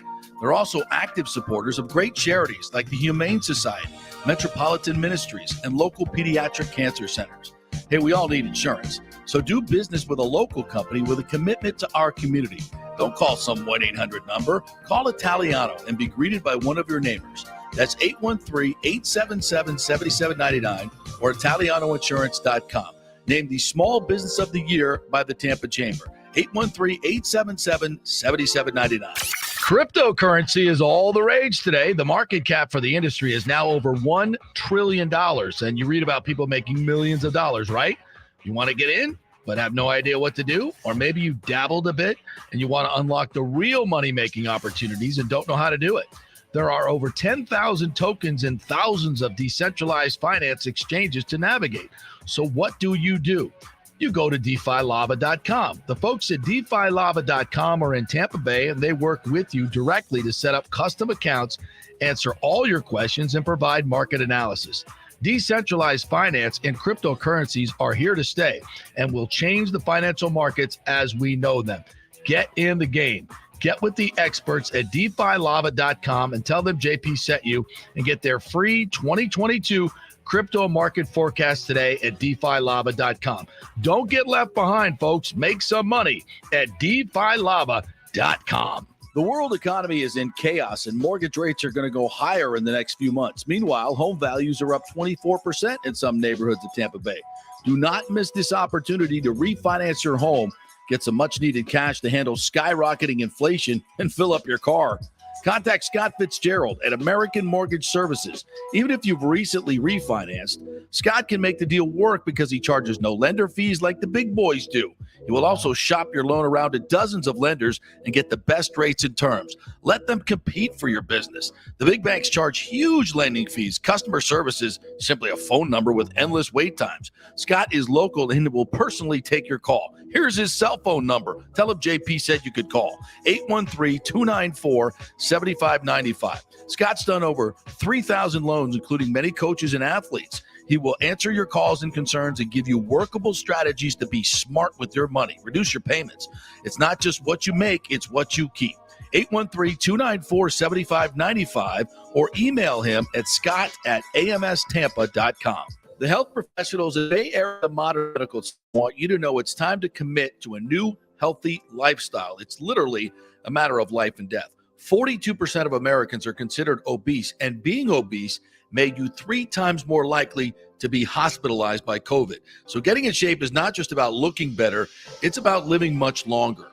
At Bay Area Modern Medical Center, they take a very different approach to primary care. It's personalized, preventative medicine.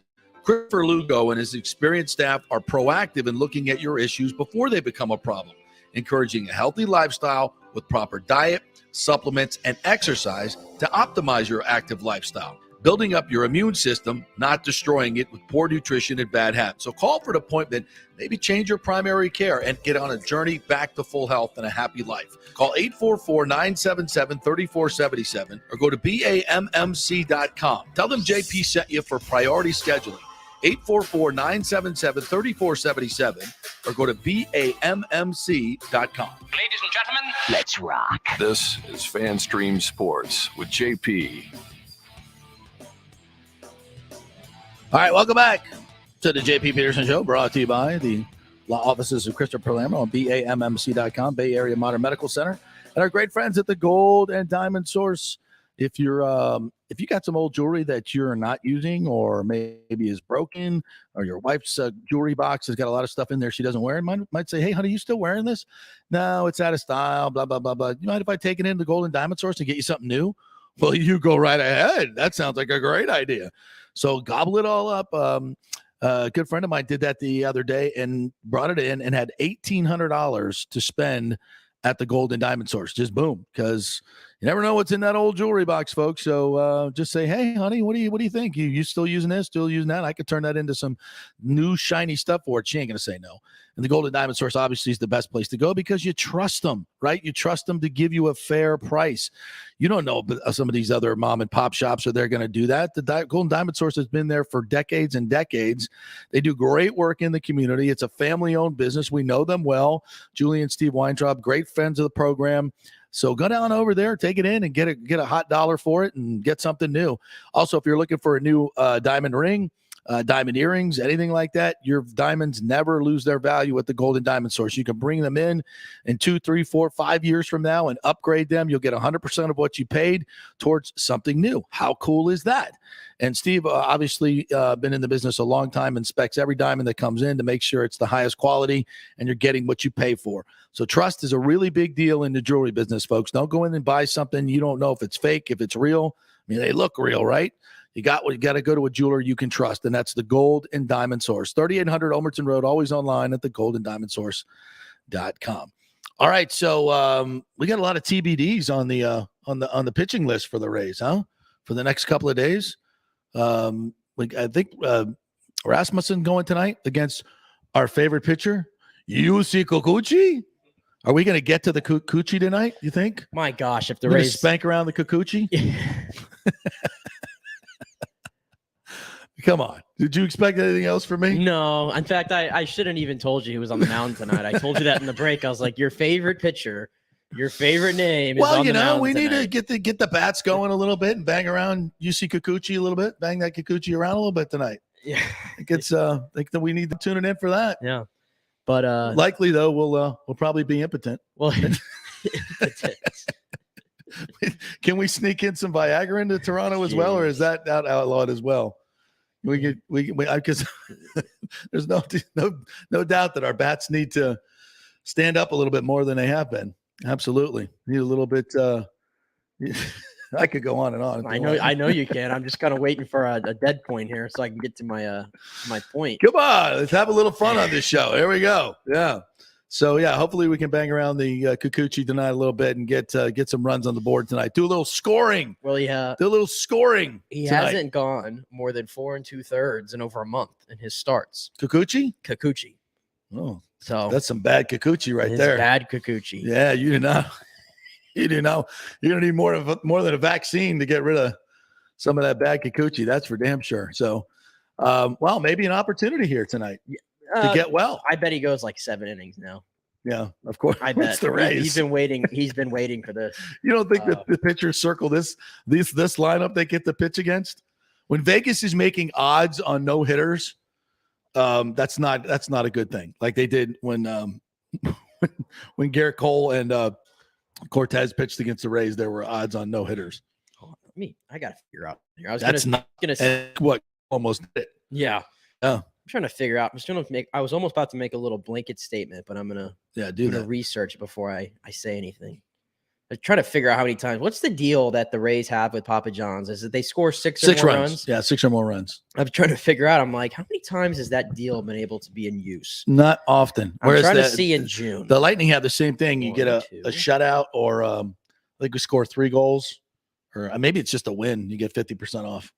And it did that promo about 1,000 times. I can't believe it. The Rays did that 5 times in the month of June, which doesn't seem like a lot. No, Papa John's probably got some stock.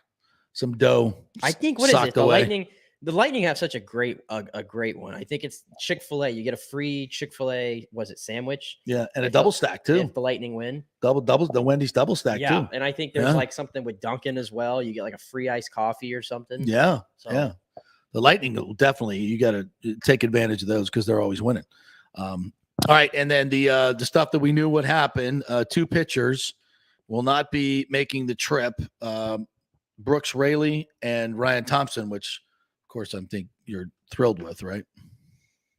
Yeah. That they won't be making. Well, Ryan Thompson won't be making the trip up there. By the way, we misspoke. Rasmussen is starting, just real quick. He's starting Saturday. Saturday. Tonight's still TBD. But anyway, continue. So I'm trying to get the Top Gun article on this. Relievers Brooks Raley and Ryan Thompson will not be joining the Rays in Toronto for a 5-game series due to their vaccination requirement. Will be placed on restricted list, no pay, service time. Wow. Can be replaced on active roster, several options under consideration at AAA Durham. But that was from yesterday, so we do not have an update on who those people will be, at least from Top Gun yet. Have you seen anything yet? I have not, no. And Eric Neander spoke earlier today. And I don't think I think he was asked about it, but he didn't say the players yet. I don't think he did not. No. We forgot to mention this, the catch yesterday, a couple of unbelievable catches by the Brewers, but Davis in center field, catch. That's the catch of the year. Yeah. That was a little scary too. He banged his head into the wall and he immediately reached for his lower back, which suggests some spinal cord stuff. And that is scary, scary business. What a catch, though. Oh, yeah. And that was kind of – I figured after that – I don't know why, but I just feel like when things like that happen early in a game, I'm like, okay, that's how it's going to go today. Yeah. And, I mean, the Rays had the lead at one point and surrendered it, but that certainly set the precedent of how it was going to go yesterday. Yeah, that's got to feel really good diving face first on that warning track too, that rubber warning track out there, and then plowing your head into the wall. Whew. That was tough to watch, but a hell of a catch and really kind of saved the day in the 5-3 loss to the Brewers yesterday. Boy, the Brewers, that's a baseball. Oh, yeah. Consistent baseball really good team. baseball team. Yeah. Every year they're Fun baseball team to watch too, with Willie Thomas and Brasso. A lot of X-rays in there. Ozzie Timmons in the dugout. I mean, there's a lot of Rays influence on that team. Yeah. And by the way, for tonight's game, I forgot about this, and shout out to Mario Christian who just reminded me here. Tonight's game is on YouTube only, I believe. Great. So for all you you boomers out there, What don't know how to use. Can't figure out your television or your laptop. It's on YouTube tonight. If you can find YouTube, Heads will be exploding all over the Bay I can Area. already feel it. Now, when they put it on Apple TV, that's when I have an issue. Oh, okay. I can't figure that one out. No, I can figure it out, but I just don't like the broadcast. I think it sucks.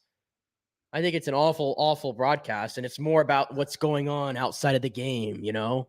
I just want to watch the game. Yeah. I don't care about listening to players do interviews. That's one thing that Whoa, grinds my gears. You don't like grinds my you don't gears. like players being mic'd up during the game? Here's what I hate. When they're mic'd up, they put the game in a tiny little frame and they put the player in the big frame. Let me watch the game. I don't care. Like the Rays were on that Friday night one against the Twins a couple weeks back. Yeah. And they're talking to Byron Buxton.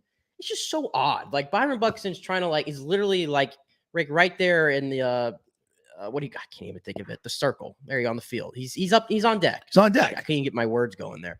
He's on deck. Right. And the announcer's trying to ask him questions about stuff and whatever. And I'm like, this guy's trying to get locked in.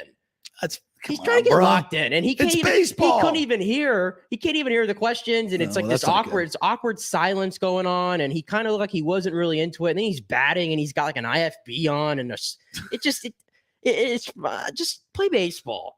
Baseball needs to stop trying to conform to what's cool. Just watch the game. No, you're a traditionalist. I can't stand the Apple TV broadcast. You gotta move it forward, man. It's entertainment in the end. I love listening to the players.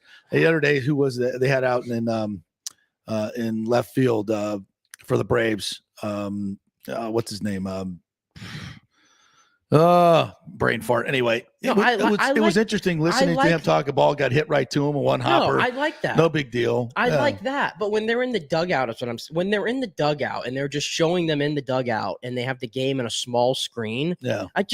It bothers me so much. On the field, I enjoy it. Like when they had Votto on there on opening day. Yeah. And he was like, I learned a lot about the game, about how to play first base there. Yeah. I got that. Okay. Okay. Right. I just don't put the game in a tiny little box. Yeah. That's all I'm asking.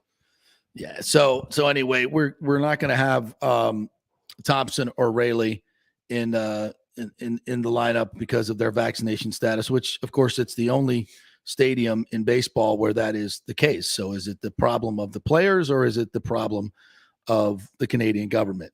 I mean, is there really a threat to the public health of Canada if a couple of guys who are going to be pretty much secluded in a baseball area for most of their time there or are there and they're healthy and they don't have COVID? It's ridiculous. It's completely ridiculous. And what's even more ridiculous is some of the criticism that they're getting online. Just get rid of Thompson, says Justin. Kevin Cash burner account. So we just lost our best reliever for the next 5 games. Great. At least Ralph Garza Jr. is available. Good one. Great chance to just get rid of Thompson. And Cash doesn't seem to use our good relievers in clutch situations anyway. Well, so probably no chance Raley was ever being used. Let's just take our 3 or 4 losses already. This is from Kurt McDonald. For professional athlete, why do you do that to yourself and not vaccinate? Beliefs and rubbish like that shouldn't matter when these guys get paid to pitch for their families. Why are they afraid of Trump's vaccine? Brooks Raley, no. Ryan Thompson, thank God. Good riddance. Let them pray for their teammates. Their teammates are forgiving. Cough, cough. Taylor Walls, question mark. Let me see what else. Homophobic MAGA crew would have never guessed. That's nice. That's nice. They're homophobic now because they said they love and they're welcoming to all LGBTQ players. That's being homophobic. They're love and welcoming. Listen. Oh, okay, just checking. Listen, I said it kind of tongue in cheek yesterday that I expected the two players, whatever the players Yeah. were, I expected it to come from that group. I said it kind of tongue in cheek, Yeah. right? Well, maybe they asked for a religious exemption. Maybe they are aware of all the literature that's out there from Pfizer themselves about their humongous side effects. I will give you my personal. I will give you my personal take on this. Okay. Okay. If I was in their, and I'm not in their shoes, but Right. if I was in their shoes, Healthy, young, no that's not issues with COVID whatsoever. That's not where I'm going. Sorry. I just feel like, especially in your Brooks Raley's point, you are one of the highest paid players on this team. You are the highest paid reliever on this team. Your team is struggling right now to win ball games on a consistent basis. Mm-hmm. And you are now going to play a division rival who is in front of you, one of the best teams in baseball. And you're not available to pitch. And it's a 5-game series, by the way. It's a 5-game series, and you're not available to pitch. And that's where my opinion on this has evolved. If you are, and this sounds like awful, but like the same way I feel if you're a quarterback in the NFL, if you're a starting quarterback and you weren't vaccinated, and then last year you had to miss games, i.e. Carson Wentz, and I know Kirk Cousins was not vaccinated either. I just don't understand that, because you are the leader of that team. And I'm sorry, you got to suck it up sometimes. You got to suck it up. You might not like it, but we all have to suck things up that we don't like. That's true. And it's the same thing how I feel about Kyrie Irving sitting out a whole, to me, again, you let your team down. You let your team down. That's the way I look at that. And I know everybody's got different opinions on that, and you have different opinions on this vaccine than I do. My personal feeling is I just don't really, whatever. I just, that's the way I'm at right now. I just don't care. So I'm speaking in my opinion. I know how you feel about it, but if you really, to me, it's like, if you really love the game, you'll do whatever to keep playing the game. That's just my opinion. Okay. That's just my opinion. And I feel like that's a solid argument that I can make there. Well, in most every other instance, I would totally agree with you. But in this particular instance, when there are tens of thousands of people that have died from taking the vaccine, hundreds of thousands of people, and these are just the people that self-reported, estimates are that these could be 5 to 10 times more than that. And it's a vaccine that was experimental. It's not like other vaccines that were tested for 10 to 20, 30 years, and their safety was much, much better than this.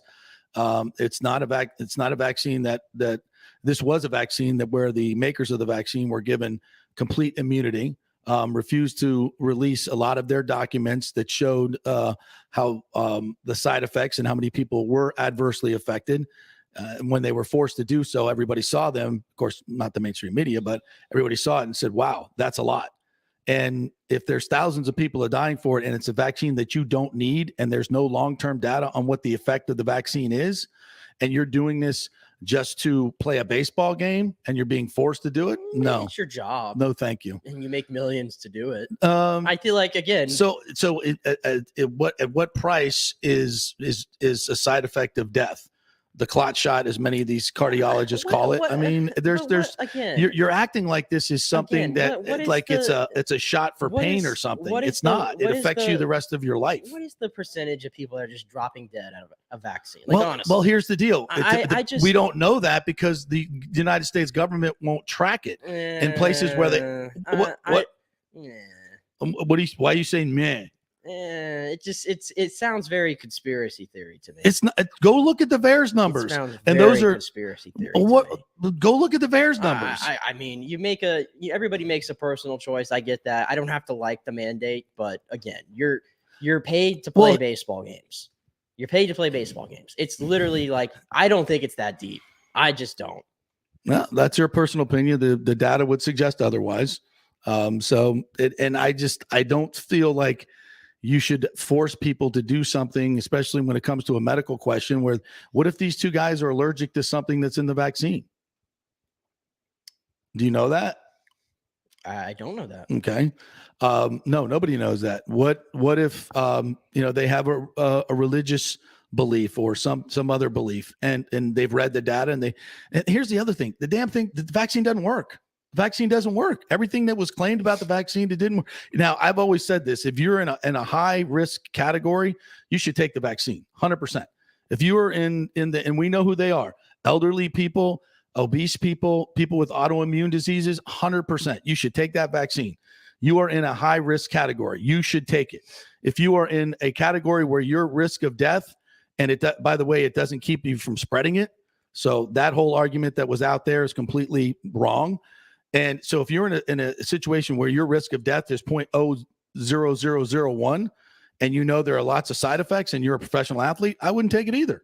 Hell no, you don't need it. And it doesn't work in most cases.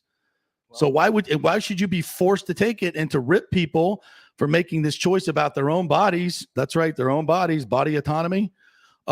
Which a lot of people that are sitting here ripping and about my right to choose, in which I agree with, by the way, in some circumstances. We're not getting into that. But it's the same people who wants to force you to have an experimental vaccine that nobody knows what the long-term effects are. Well, you to let me play know, a baseball game. You let me know how you feel when you see Calvin Fauché and Ralph Garza. I don't care. It's a baseball game. I do care. And by the way, Cash is going to put him in there anyway. So maybe so. I don't care. All right. All right. Are we done with our COVID discussion? Yeah, we are. Let's take our final break. I didn't go to the bathroom like I meant to. Instead, I tried to. You gave a very reasoned opinion, and I appreciate that. We like to have balance on this show. And not like ESPN and other places that have zero balance. And by the way, if people are listening to me saying, because I'm pretty sure we've been doing this show together for almost a year. I'm sure I've said other things about the vaccine and whatever, in my opinion, but I have evolved. Okay. I'm going to put that out there just in case anybody wants to put that, because I get that a lot.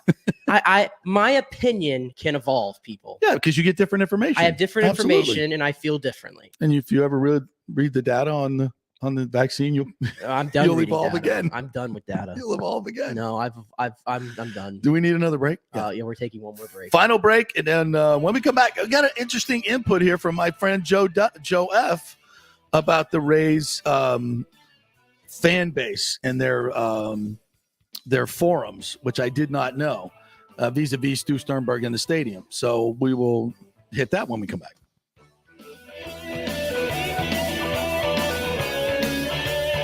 Italiano Insurance has been serving and working in our community for over 60 years, and it's not just about insuring all the pieces of your life.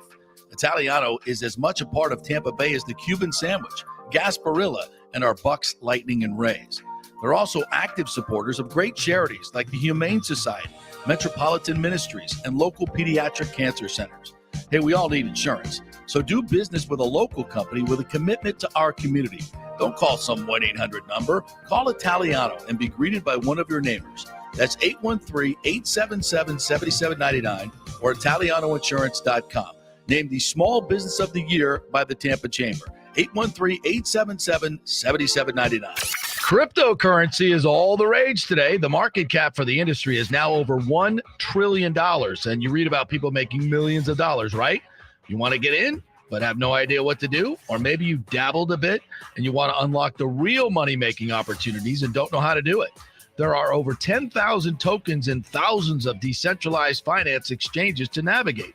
So what do? You go to DeFiLava.com. The folks at DeFiLava.com are in Tampa Bay, and they work with you directly to set up custom accounts, answer all your questions, and provide market analysis. Decentralized finance and cryptocurrencies are here to stay and will change the financial markets as we know them. Get in the game. Get with the experts at DeFiLava.com and tell them JP sent you and get their free 2022 crypto market forecast today at DeFiLava.com. Don't get left behind, folks. Make some money at DeFiLava.com. Have you purchased a home in the last 10 years and the stucco is starting to come loose from the upstairs portion? Well, that can cause some serious damage that you can't see until it's too late. Is it becoming an eyesore? Have you contacted the builder and just can't get any relief? That's very common here in Florida. So call the law offices of Christopher Palermo. They can help you. Call 813-221-5636. That's 813-221-5636. He's recovered millions for his clients. The law offices of Christopher Palermo at PalermoPA.com. Pure sports. JP is back on. Welcome back. FanStream Sports. All right, welcome back. JP Peterson Show. Appreciate you guys checking in with us today. It's a couple of interesting discussions with balance, by the way. Thanks to my man Nick Geddes over here. We always invite other opinions. And so if you guys want to chime in, please do. You can always comment on our YouTube page, subscribe and comment there, on Facebook as well. And we'll read your comments and put them up here, as we will with Joe F. And he said, let's put this one up right here. Good stuff today. I just can't understand why no one wants to hold Stu accountable. Even when you go on the Rays forums, they hate when you say anything negative about the team or Stu. I said, oh, that's interesting. I asked him to expound on it. He said, on the official group, they limit what you can say about the team. They discourage negativity towards the team, including Stu, in quotes. A lot of the fans on there blame Tampa and St. Pete. If I find this very interesting. He continues, they report what the Times says. When people speak out against Stu, people defend him, mostly people uneducated on stadium background or his dealings tonight. And I asked him if the official fan group is something that's run by the team, and I guess that it is. So they're censoring any dissent on Stu Sternberg and any truth that's going on with vis-a-vis the stadium, what's going on in Tampa. Very interesting. Love censorship. Censorship is the new is the wave of the future, I think. And didn't they tell us that in 1984? I think they did. So that's interesting in and of itself. And as far as developments today, we mentioned that Mayor Castor went on 620. I'm going to try to get her on our show as well. And she basically said there are other sites in Hillsborough County that they're looking at. And again, if you think this is, and Romano's column is basically saying St. Petersburg is back where it's in the lead spot. And, I said this, Mayor Welch basically takes all the RFP work that's been done for the last 3 years on developing the Tropicana Field site that the Rays have held hostage and have not been good partners in getting that done. And he's going to, open it up again for 6 months because it says the Rays didn't have an opportunity to be part of the process, which is that's just not true. I mean, go ask Mayor Kreisman. They begged and pleaded for the Rays to get involved in the process, but for many, many years, they were focused on Tampa.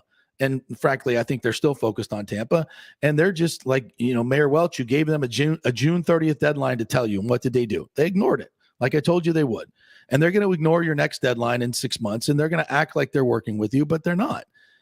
This is the way that Stu Sternberg has operated. This is the way he screwed over the other mayors and screwed over the Rays 100 and those people as well. So I feel sorry for him because he's getting played and he needs to just move on and do the things that he was elected to do. And I say this with all sincerity. He's doing the right thing. If he wants to redo the process, that's fine. But you're not going to get the buy-in from the Rays that you think you're going to get. Major League Baseball does not want them in St. Petersburg, does not want them to build in St. Petersburg. And I don't think it's ever going to happen. Not because your city's not amazing, because it is, but you need to focus on the equity that you talked about, the affordable housing that you talked about, rebuilding those black neighborhoods that were paved over by Tropicana Field. Those are the things that are important to your constituency. And I don't think they're interested in giving a rich billionaire $600 million to build a new stadium that's going to be a failed location. I think it's bad public policy. I know it's nice that you believe you're trying to keep the Rays there. It's not what's best for the region, and it's not what's best for St. Petersburg, in my opinion. And I think you know that. I think he knows that. But I also think that he thinks that politically, it would look bad if he, quote, lost the Rays. But the thing is, Mayor Welch, you're not losing the Rays. They're not going anywhere. They're staying in your market. Anybody in St. Petersburg, any of your constituents who want to go see the Rays can drive over the bridge and see the Rays if they want to. If they don't want to, then don't go. That's fine too. But which most of them don't go now. Your constituents don't go to the games now. So why do you think it's so important to them? I don't get it. I don't have the answers anymore. Yeah. No. So anyway, I hope we get this back on track. And Mayor Castor said today that there's other places in Hillsborough County that they're looking at, maybe Blake High School.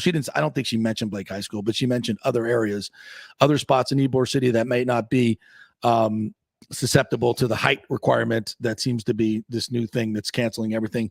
And again, the idea that Tampa has no money, folks, it's just not true.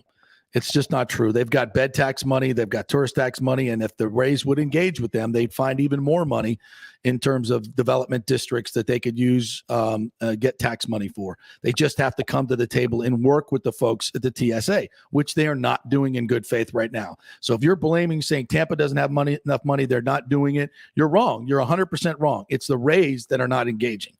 Okay? That's the truth. That is the absolute truth. You were saying, or you're not saying? Oh no, my attention got diverted for a second. I took a look over here at the at television. They were talking about the Bucks, so my eyes diverted over there. Yes, basically one of those questions: is it a Super Bowl or bust for the Bucks this year? Of course, we all know that. No. Let's win the NFC South. Yay! Let's go 11 and what is it? 11-6, and let's lose in the divisional round. Yeah, successful. Yeah. No. Other stories today. We told you about the Zach Johnson, U.S. captain, doubts will LIV golfers will be Ryder Cup eligible next year.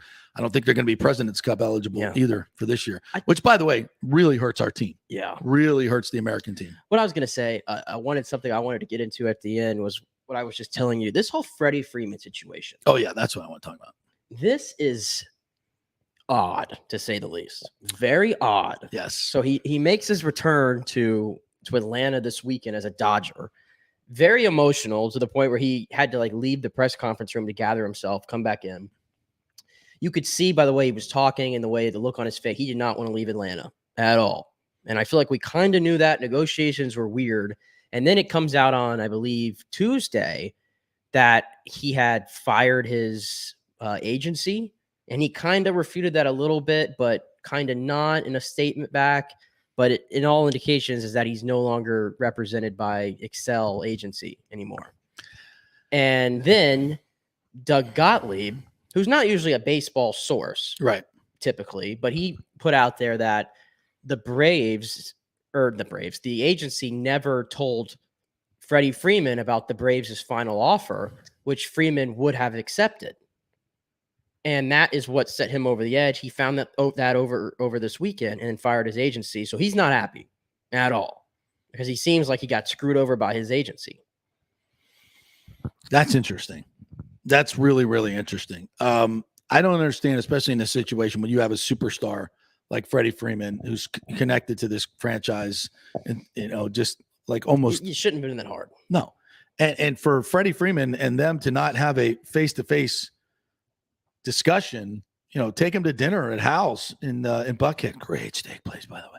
Sit down with him and say, yo, here's our final offer. You got to understand that I don't know what went on with their agency. That seems really weird why they would do that. Yeah. And they just put out a statement, which I'm about to have up here on outkick.com in a second, about how Doug Gottlieb's assertion was wildly inaccurate, which of course you expect him to say that. So, but nobody's really refuted it. Nobody else, industry sources, Freddie Freeman himself. So I don't know, but it sounds like it's possible based on the timeline here.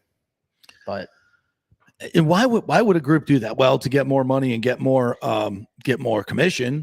But that just doesn't sound like that group that would do that. If that's true, though, what player would trust you ever again? That's weird. It just. But this whole situation sucks, and I just feel bad for Freddie Freeman because it's clear as day he did not want to leave. No, it's clear as day, and now he's, I guess, quote unquote, stuck, if that was the right word, in LA. This went on for months and months. It didn't need to be that way. No, it's at some point if you're the Braves, you got to sit down and hammer it out. Do you just talk to the agent and go, here's our final offer, and just not even reach out to Freddie Freeman on a personal level? If you're the president, I have to believe how do you not do that? I'm sorry. We can get mad at the agency but I don't believe the agency would do that. And second of all, if you're the Braves, if you're their hierarchy, how do you not have a face-to-face with the player himself and say, look, here's what we're offering? Come on, dude.